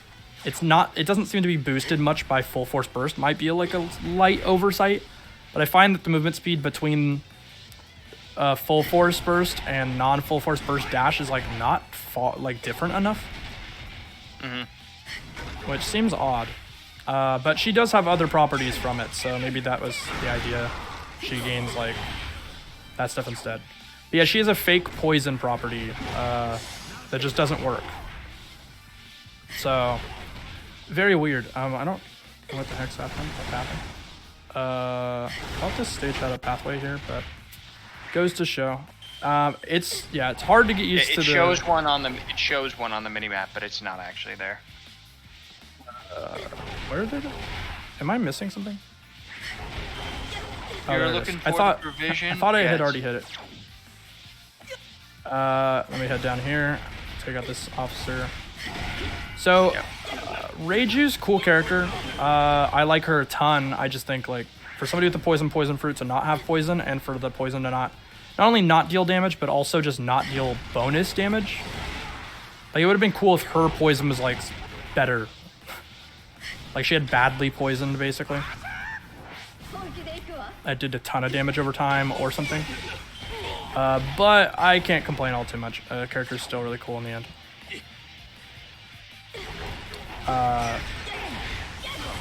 Relatively good clear on her moves. Good hitboxes. Of the sky type, she has relatively good hitboxes. Again, I slipped past the box that I thought I hit. Yeah. If you were playing as Judge, you would have hit it. The improved design. Alright, so now we've taken out... Oh no, there's still more provisions. Yeah, there's just the two provisions. The person and the provision here, and then we're good. Yeah, due to her, like, kind of not so insane movement speed, it can get quite tricky. Alright, from here now we're going to have a bunch of officers spawn that are going to be supposed to be stopping us from escaping. We just need to take out the officers and then beat the boss that spawns. We don't actually have to wait for the crew to get to the spot in the southwest or the southeast. We just need to get there after the officers have been beaten. They do kind of have to walk a certain distance, I think, but mostly Gotcha. we just kind of not worry about it. I take out that one first because these guys are already head towards the area, and the guys up there's kind of don't. They just kind of stand still up there. Last time I played, they were actively moving away from it, like they were heading up in order to cut off. You see the person. Well, you see the person walking along the top. I don't know which team member it is, but you see how if they're walking along the north end, it wants to move towards them, so they head west away from the point. Yeah, so it's Zoro who's over there. Unsurprisingly, Zoro. Yeah, he's always the furthest away. So Reiju, not the best. Something about her stamina cost just feels super bad. These guys got stuck. That's kind of funny. And her moves outside of full force burst are really weak. So I think she's one of those characters that's like on the high end, very good, and then on the low end, really bad. Very high disparity character. Like when she's bad, and when she's good. Her full force burst is a big part of all of that because she needs her attack speed's like a little below average. Her AoE is pretty bad.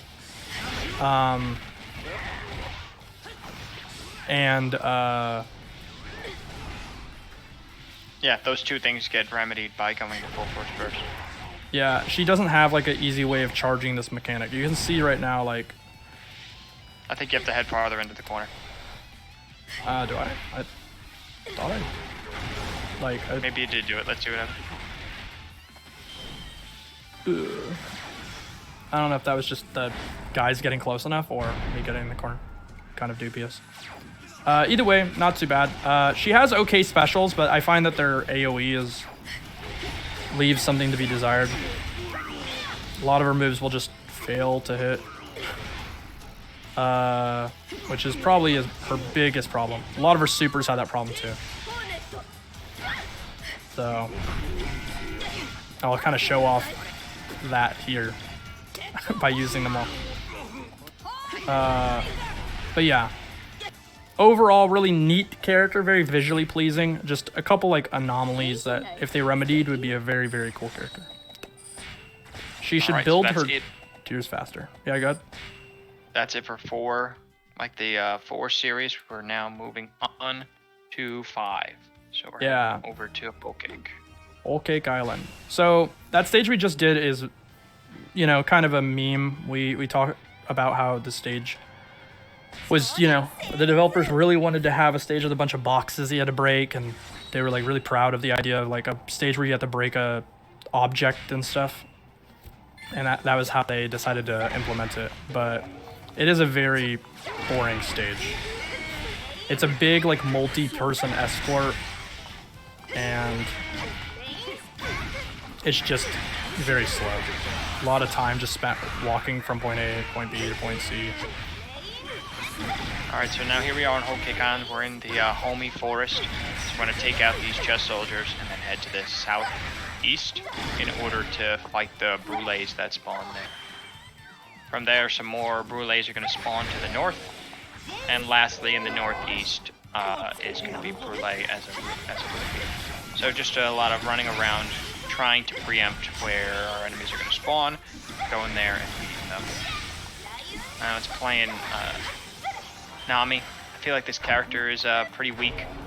I think you have her rated not too bad on your list, right? What do you feel? Yeah, so she can juggle between 2 full force bursts that she has. She has Weather Egg and Zeus. And these both are relatively good for a technique type character. And she has a lot of really strong special moves that are really hard to fail with. They're just that good. But at the end of the day, she is pretty weak in places. Mainly her square combo is terrible.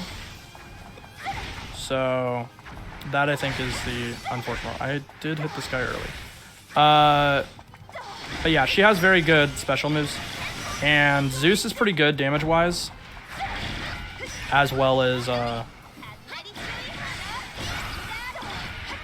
yeah, mechanics and stuff, really good with this character. Weather Egg is better than Zeus, due to the way the scaling works on Zeus. You have to like do a bunch of stuff where you like hit them for a lot of burst damage, then back away if you want it to do as much damage as possible.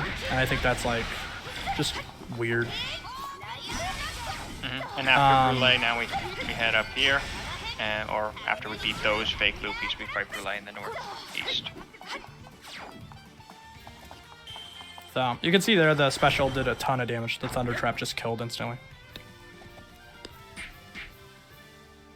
I think the damage of Honestly, Thunder Trap does like 20. That was pretty impressive. As Nami, I'm impressed. Yeah, her square combo is really bad. If I'm warmed up with her, that stage is like 12 to 15 seconds faster. My movement with her is really abnormal. She has a weird dash. She has bad range. Her major flaw would be that. I think like square triangle is a good combo for like actual clears and stuff, but other than that, she's kind of trapped. We're gonna use Frankie here. Not at the end of the day, she's a weird character. She gets better with higher difficulties because the more trash mobs that are alive, the more people with like clouds over their head you can use to detonate. I mean, you dropped like 19 seconds on that. That's not bad at all for like a non-meta character. All right, so here we are on 5-2. This is really just like a full beatdown. You're spawning here. You're in this electric cage. You want to avoid the cage and then take out all of the Gurma commanders and then the brothers. So yeah, pretty straightforward. Frankie's got some cool moves. His general's left, the one where he drops in with his mech and shoots a bunch of guns out.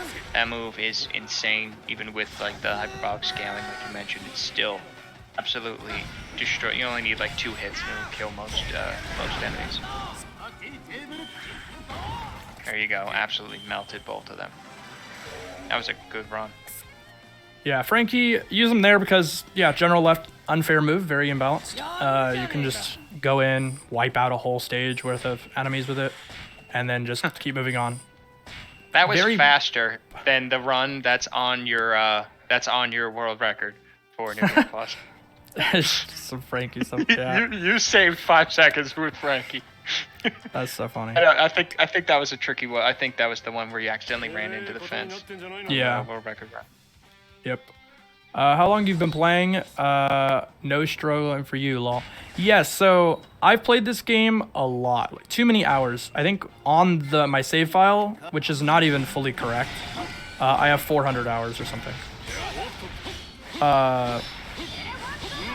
So I've been playing for a while. We're on the 5-3 here. Pretty straightforward. We're in this area for the whole game. We're gonna fight Sanji. We gotta cap the area.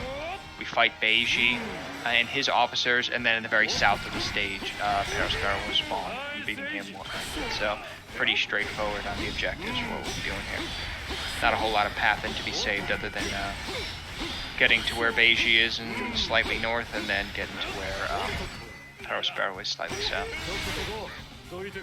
So this stage, I'm gonna have a little lag here. This is a problem with this stage on stream. The rain, the rain is messing with my bitrate. So just know that that's why it's doing that. Is like ice and rain everywhere.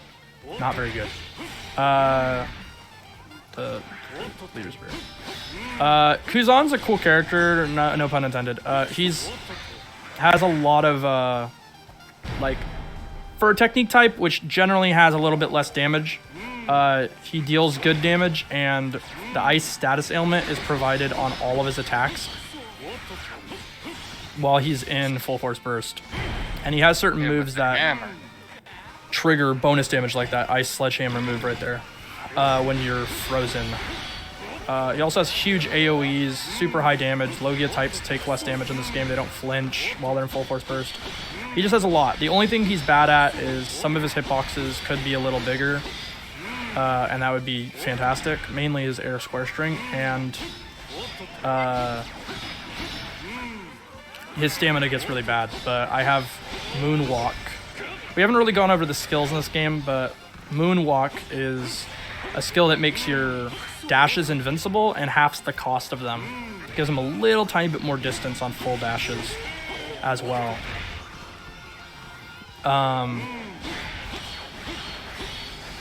And so they are exceptional This air square string is not working with you. Yeah, it's a little hard on these hills. I tried to go lower to the ground, but I think part of the lag is getting to me. I also should have just full horse burst earlier. This character is really good on the ground too. It would actually be faster in a couple of these sections to just do that. So do note that I'm just kind of trying out to show how I would play the character, but in this case it was actually worse. So yeah.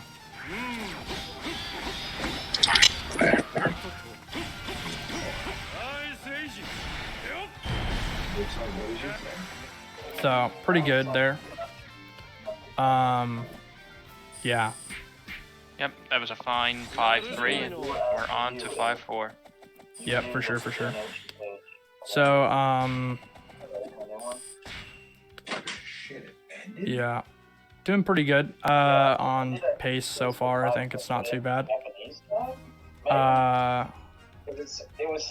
Let me get to that. I'm going to quickly server mute. Okay. Sorry. Okay. It's mild misclick. So, Blackbeard. We're going to be using Blackbeard on this stage. 5-4. Blackbeard's pretty cool. A very fast character, very odd character. Remember, I used to get asked a lot, like, why'd you put Blackbeard really high on your tier list, or, you know, etc., etc. There's a lot that goes into exactly why that is.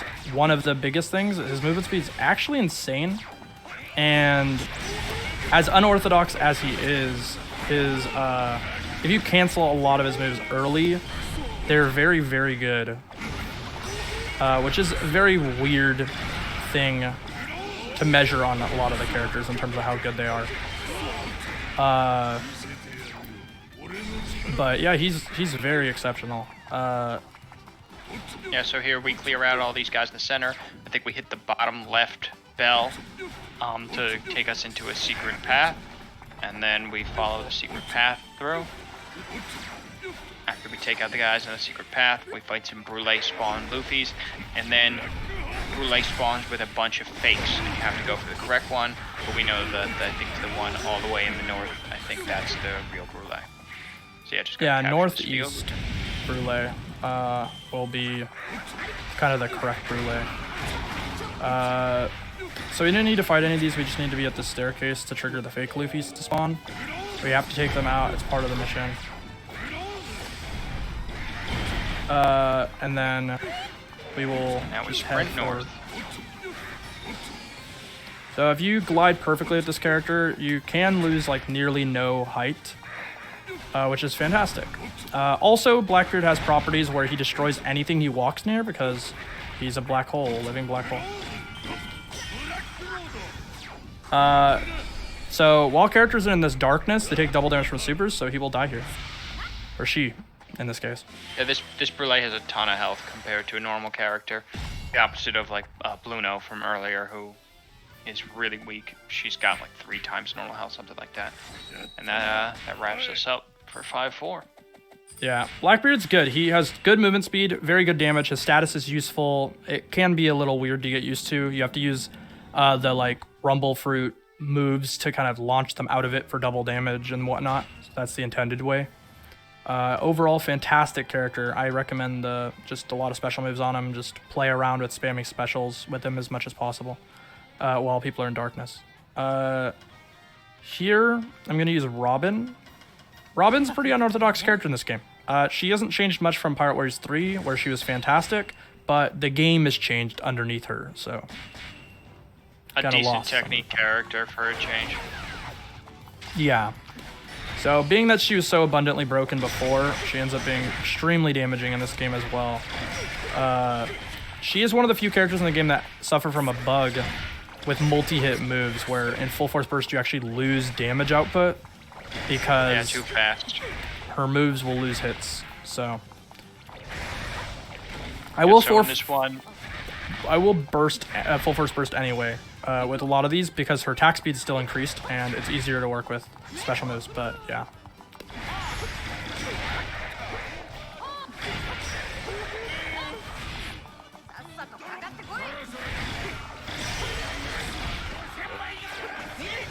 Alright, so in this stage, we head south. We're kind of on an escort with this one, so we take out the enemies on our way through. Once we hit close to the gate going south, yeah, Katakuri is going to spawn, so we're going to take him out. This Katakuri is really tough, but Robin's tons of hits are chunking him down in no time. We're also on easy, so it's not too bad. On higher difficulties, he can be tough, and you have to fight him more than once at this stage. So yeah, keep on escorting south. We gotta try to get inside the T-Party circle.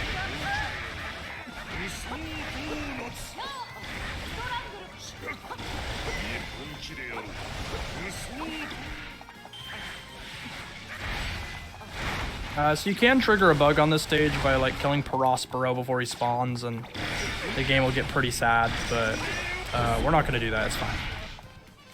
But do know it's possible Prospero falls from the sky and he's already dead and the wall breaks before it spawns. It's weird, like, shenanigans. It doesn't save time, though, because the game still plays the cutscenes, and actually it like might even lose time because the escorts freak out. Never heard of that before. It's really difficult. You have to like avoid all the Katakuris after the first one and immediately head to Prospero and kill him. Gotcha. Alright, so now we clear out everyone inside. We're gonna have to take out the Katakuri here as well.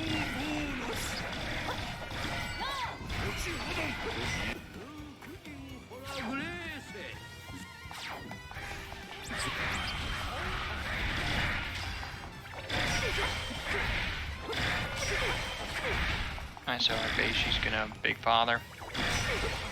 And now we're gonna have to take out Prospero and the new group of enemies that just spawned. The important ones having their little indicators on the mini-map. So we don't do a lot in this stage after we kind of get them escorted. We just take out all the major units, and then they will walk past all these units. They don't care about any of them. They won't stop for any of them.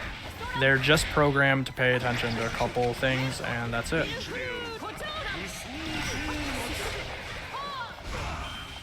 So we just kind of wait it out, and the stage will end.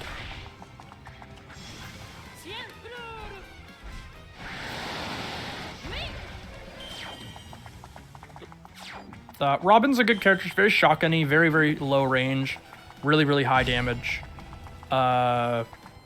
Interesting moves. I have a lot of I have a counter move that creates a duplicate clone of me, and that'll add to my damage. And then I have another move that has, again, like kind of a trap move that does a lot of damage to people who are close by. Also, armor doesn't really work well against her. She just breaks armor extremely quickly, which can be very helpful. If only her range was just a little bit further forward and wider, maybe, like the hitboxes of each individual hand was bigger, she would be an astonishingly strong character. The way she is, unfortunately, her just a little too short. If she pushes them a little too far, she just starts losing damage like crazy. Okay, that's the wrong 20 Usopp. seconds off the record time, or the individual level time for that, so not bad. Not too much of a loss with Robin at all. Yeah, she's quite good. That stage is pretty awesome. So that was 5-5. We're on to 5-6. So Usopp has 2 movesets in this game as well. I will be using pre-time skip Usopp. In a lot of cases in this game, pre-time skip's just better than post-time skip, unfortunately. The movesets are newer, I suppose, and then the time skip ones, ironically. Which means that the damage, or like the attention to them, tends to be quite massive, actually. But they did a fantastic job. I'm a big fan of these versions.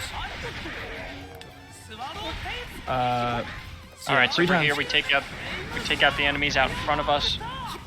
Then we have to help our allies get both north and south. So generally I think we clear south first, and then we clear north because there are additional spawns north. So we just do one clear the south, and then we head north. Yeah. As we head north, there's going to be a few triggers.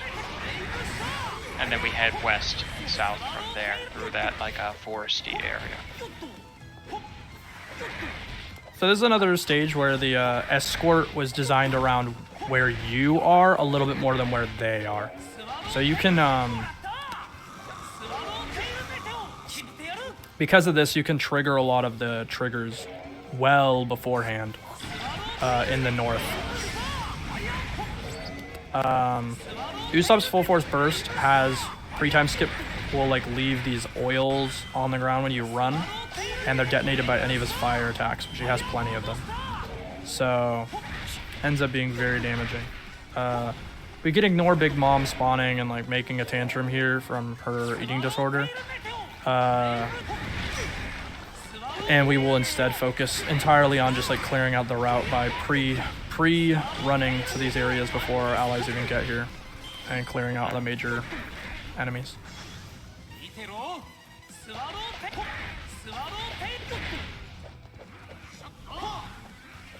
Lightning fast.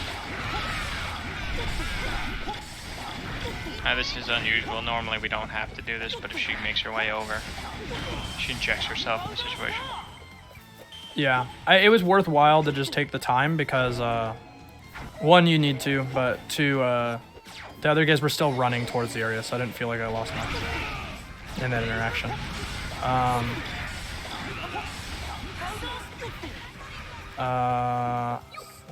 It's just this one. This one didn't activate. It's kind of weird. Funny man. Yeah, pretty straightforward. We just get our guys over here. I'm gonna deactivate full force burst really quick. This is you can deactivate it early, lose only like 20% of the meter roughly, and then be able to refill it up while you're waiting around any of these types of stages. It's a good way of building it back up while you're in some downtime. More significant strat in standard, where you know, you're waiting around a bit more often.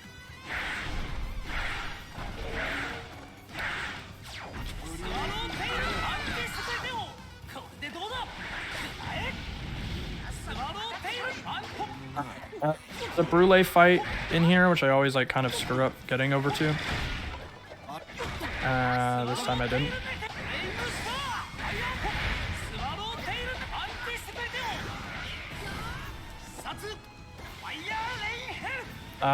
Pretty straightforward. And then Prospero summons. I don't think we have to wait for our allies. We just need to have Brule defeated. Yep. I will try to sleep this boss. One of the only characters in the game with a sleep is Usopp. Sleep will disable their ability to regenerate their guard gauge and just stun them forever. So we can just have no problems beating him up. Yep, and that's 5-6. But yeah, Usopp's kind of a trap character. His time skip version's like more of a trap character, which just is too slow. Go ahead, K-Scan. All good. We're on. That's 5-6. We're on to 5-7, which are our last mission in Whole Cake, and this one is another boss stage. We're gonna be fighting Katakuri. So we use the light man himself, Admiral Kizaru. Quite a good character. Not the best boss killer, but he does the job, particularly on this stage where there's enough walls and Katakuri is big enough that he gets hit with as many explosions as possible. Kizaru, or Katakuri that is, he's a purple Orid boss, making him the best boss in the game in terms of like mathematical durability. And a purple aura in this game works like Undying, which is a skill in this game that gives you more defense as your health gets lower. Basically, he just has Undying. So he will start taking less and less damage until he takes literally 1/5 damage. As his health gets to about the 20% margin, it's at full effect. And we just have to suffer. Beat him up even more. Yeah. So Kizaru's air C3, that square triangle in the air, is it does a ton of damage. The beams have basically the same damage as the explosions themselves, so it's 6 individual hits that can happen. And so if near a wall, it's easy for all the explosions to land on the same guy. But Katakuri's so big, even without a wall, a lot of the time all 3 explosions, or at least 2 or 3, will just blow up, deal a ton of damage. On to the last 5 stages in Wano. So here we're going to be using Odin. Another one of the DLC characters. Very cool character from the anime and manga. He is quite amazing. In this game, he has a special mechanic where he has to hockey infuse on his ground strings.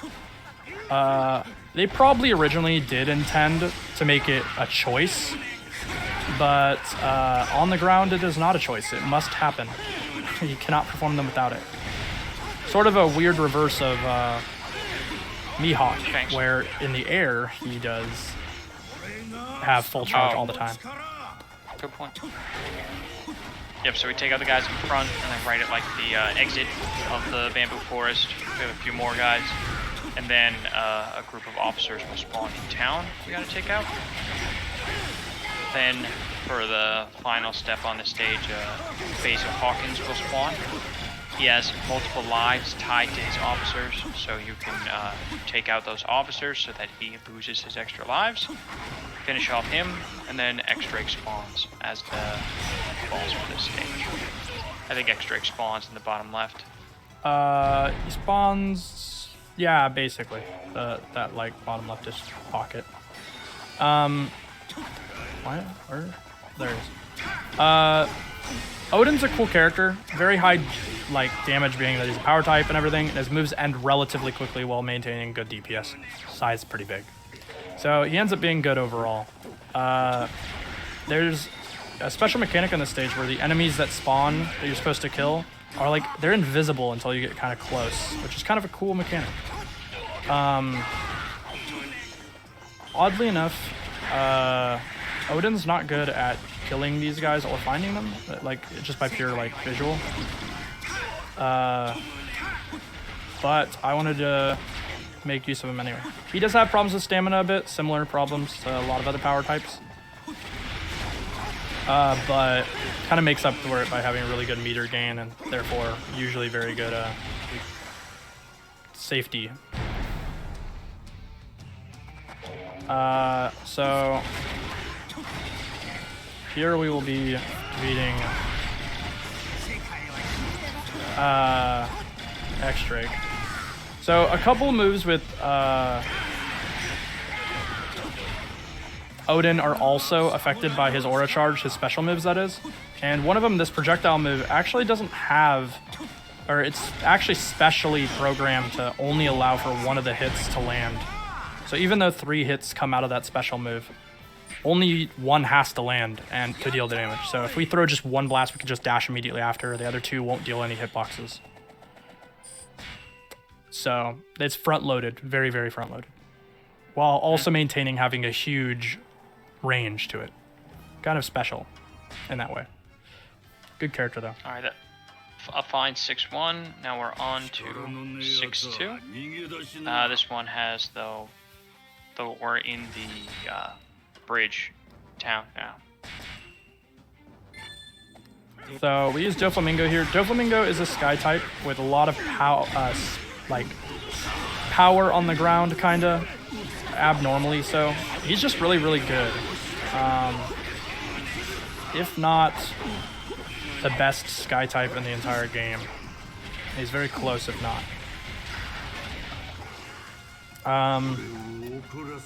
You know, he's one of the more complained about characters. He was very good in Pirate Warriors 3. People liked him a lot in that game.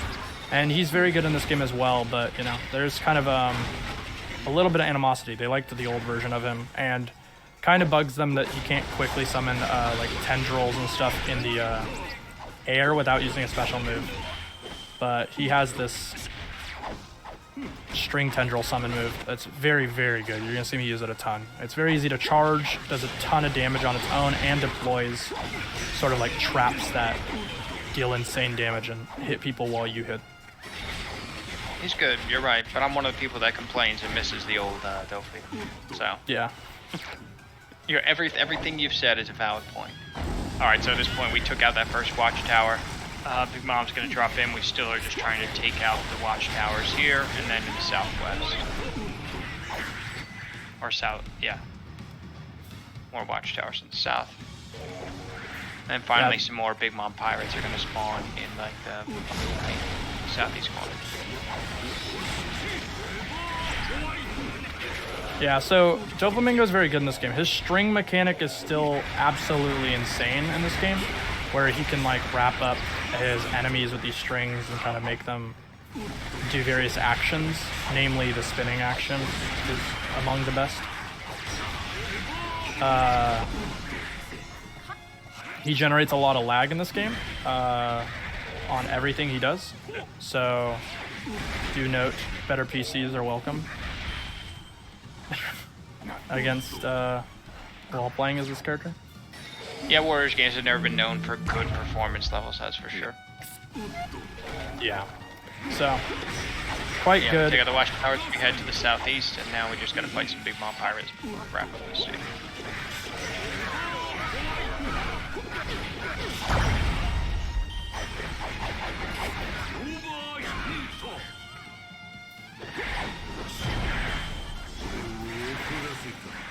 So very good. If you get like a good swath of enemies, like an attempt at here, that don't die, this will deal instant kill damage and kill everybody. So just a fun little factoid.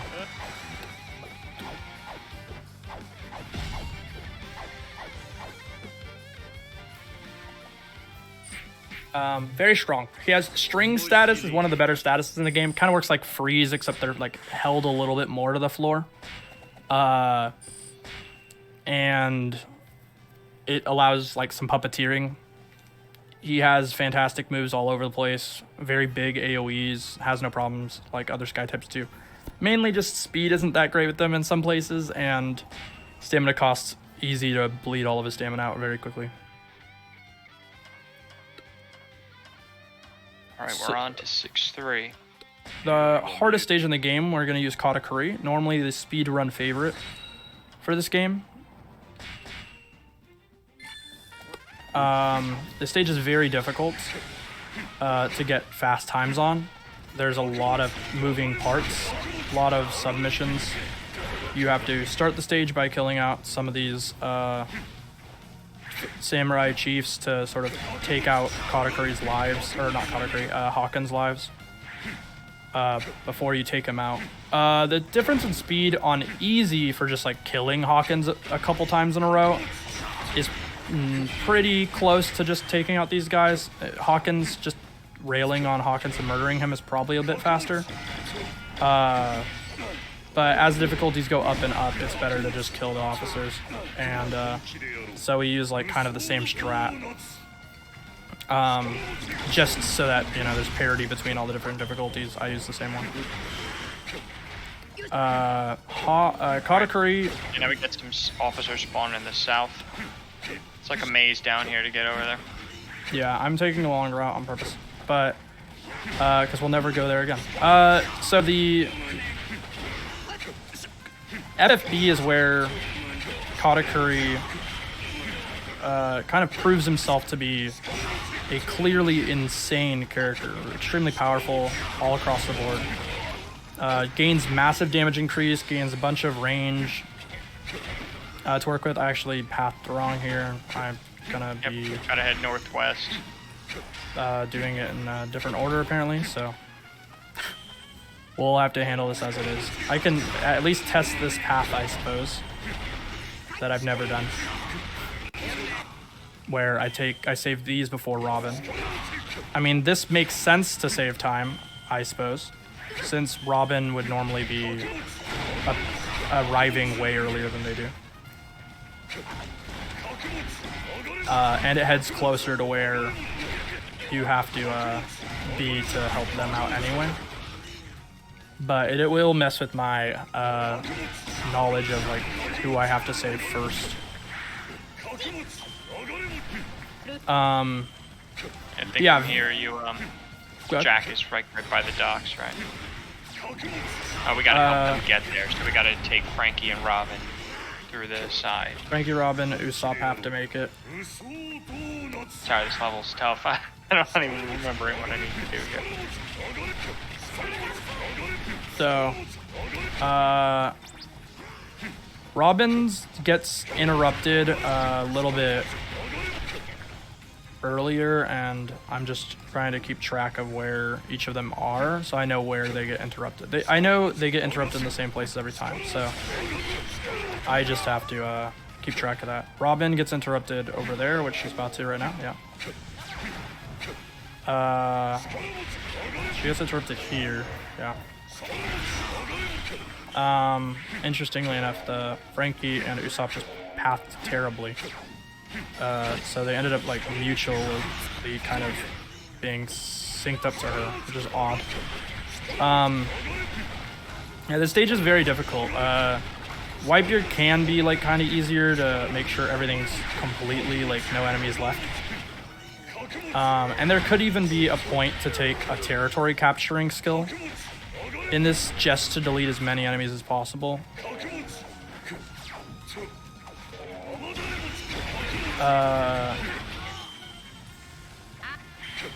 But yeah, it's a pretty tough stage. There's a lot of moving around, making sure various characters don't get interrupted for too long or at all. It's kind of impossible to make it not at all, but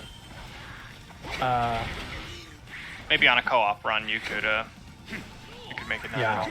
I have ran this on co-op. This stage on co-op is immeasurably faster. You get to the point where the stage is cleared in like such little time. It's actually like kind of weird. So I'm gonna head over here. I believe Frankie gets interrupted around this section again. And then I'm waiting on Hawkins anyway. Hawkins runs towards you, whereas X-Strike does not. So we can take this time while we're waiting for Frankie to just go to kind of quickly take out these characters. Unfortunately, they do need to be taken out, even though they look like side objectives. I'm also extremely low on full force burst, like just some meter, so I will be quickly cleaning up a little bit of them while avoiding oh, that box messed with me. Okay, and then they should basically be ready to go. They're already here, so I can ignore the rest of them. I just used the little off time I had. So Jack is the worst collision in the game, along with Pika. Pika's worse, but because of it, there are a lot of times here where I'm gonna just do my combo, and you might see some dumb behavior where things look like they should be hitting are just not gonna hit. Okay, cool. That was pretty good. A good time for this stage is like 5:30, so 6 isn't bad. Old world record is like 6:20 something, 6:30. So definitely not a terrible one for how weird the Robin and stuff pathing was. Going to Robin first, definitely faster.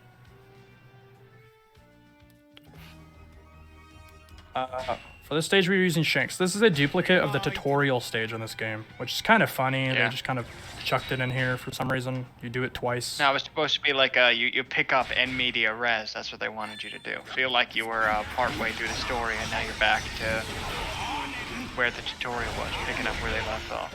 Yeah, it is pretty odd, but that all the beats are exactly the same. But, you know, not a problem. It's a pretty fun, fast stage. But it also feels like a tack on because they were like, we don't have a lot of Wano stages. So the stage is exceptionally short and small.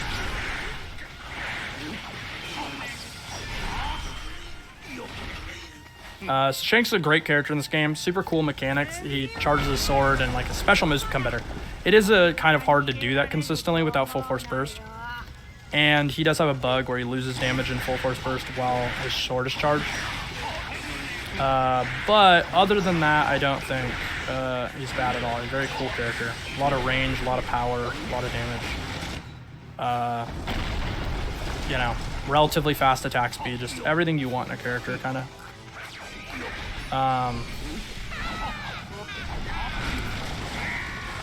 You're gonna see I only have to drop it to 30% and then walk away from this attack, and I should have used the time to charge my sword, but it is what it is.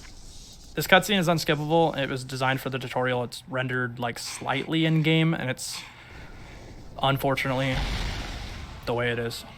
The IGT does stop during it, so not too bad.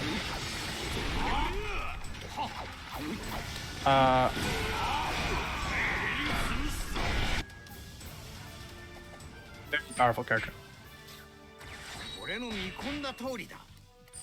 So Shank's a cool character, a lot of cool moves. Some of his moves are bad, unfortunately. Mainly moves with lightning strikes.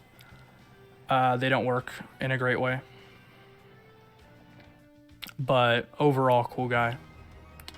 We're heading up on the final stage of this game. We're going to be using Smoothie.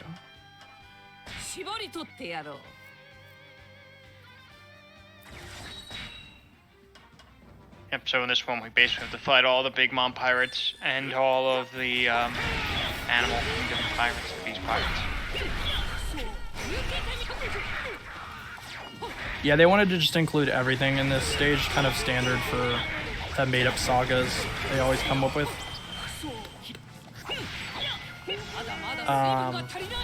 Does Smoothie have smash properties on her dash? In giant form, yeah.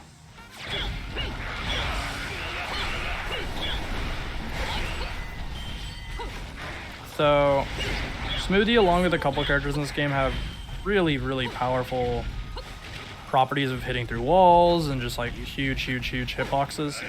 And so, very, very strong character overall. Only problem would be that it's kind of annoying to enter and exit FFB because the form change makes her a giant. But I would say... I think she gets attacks on it. Yeah.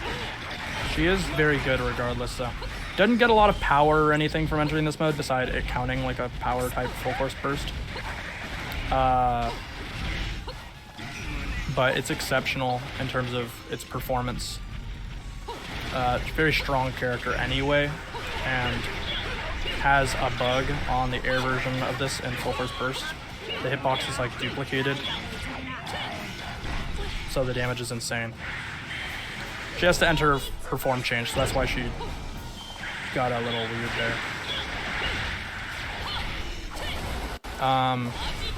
But yeah, very cool character. One of the more... That's South Detroit. Yep. She smashes a lot of targets, and they get flung about when you do it. So you'll see a lot of characters get just chucked away, and then they just end up dead. And so if you're ever curious what happened to that guy, most of the time it's, oh, they got smashed and tapped a wall and died.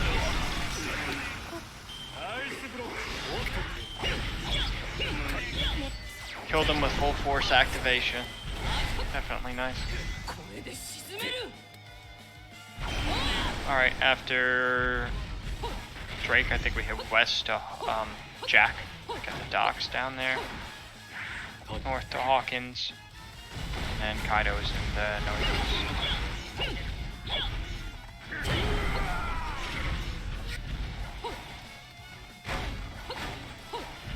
Yeah, good character. I haven't quite calced her full-on speeds while in giant form because it's kind of an anomaly. She doesn't gain sprint speed, so she ends up being like weirdly slow, but like it's the way it seems to affect the game is really odd. Either way though, very good. Cool to have another water-themed character in addition to Jinbei. Yeah, and it's sort of sweat-like, but very cool regardless visually. Taking a longer path here on accident. Yeah, I was about to say, you're going the long way. Yeah, straight and narrow. It saves like a tad time. In this case, it's losing time, but in that it's straighter on the way up, it's easier to not like run into stuff, I suppose. Less guys in the way. So She does have a special property on this charge move right here where it breaks guard automatically on the dash portion.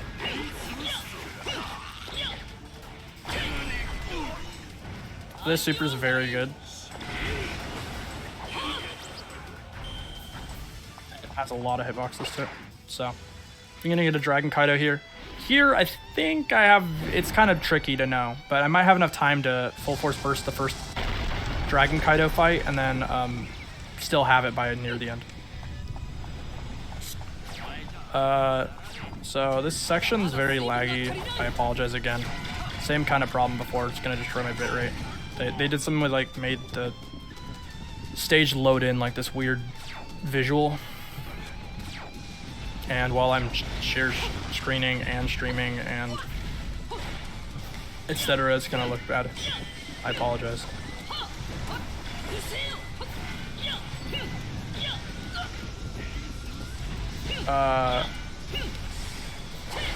Okay.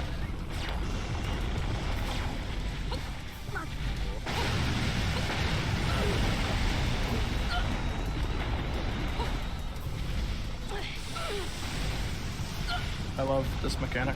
I'm getting trolled. That's the one huge downside with Smoothie's transformation versus other giants. Is unlike the other giants, which kind of get like a grit built in, where they don't flinch. She doesn't have that, and instead enters an additional stun where she like kneels down. I always hated this fight, getting hit by the fire pillar, lightning strikes. Yeah. Luckily, these fast dialogue affects the fire pillar trigger time, so it's not as long. So I lost the power here, but I can still use her built-in mechanic to break guard in these sections quicker, so that's cool.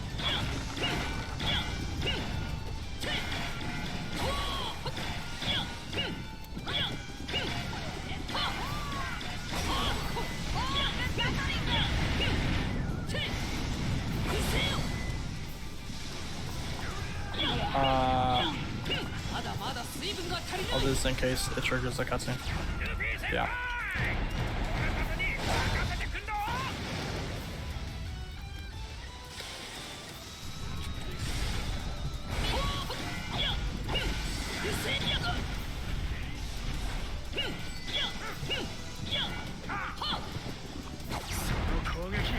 So again, they want to introduce all these characters doing cool moves on the boss, so they all work together to take out Kaido. So there's a lot of like sequences, cutscene like moves.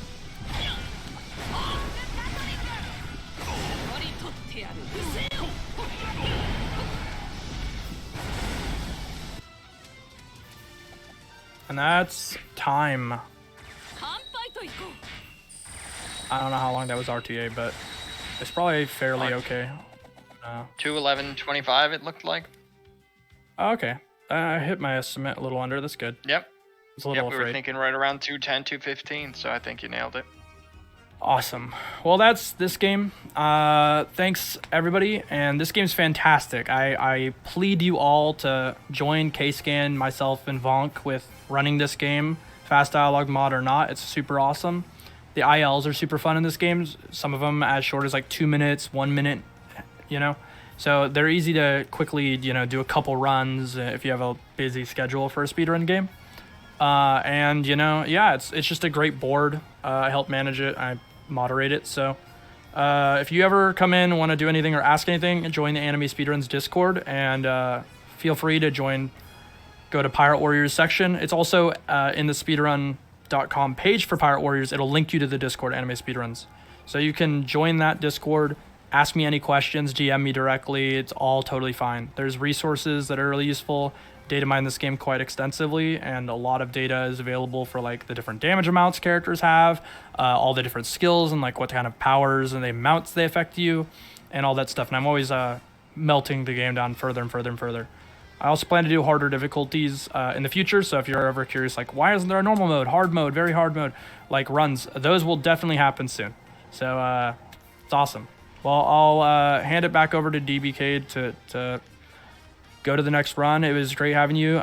K-Scan, do you want to shout anything before you when you Nope, jump out of you'll here? find me at all the same places you'll find him. Thanks for having me, bud. Have a good rest of your day, everyone. Awesome.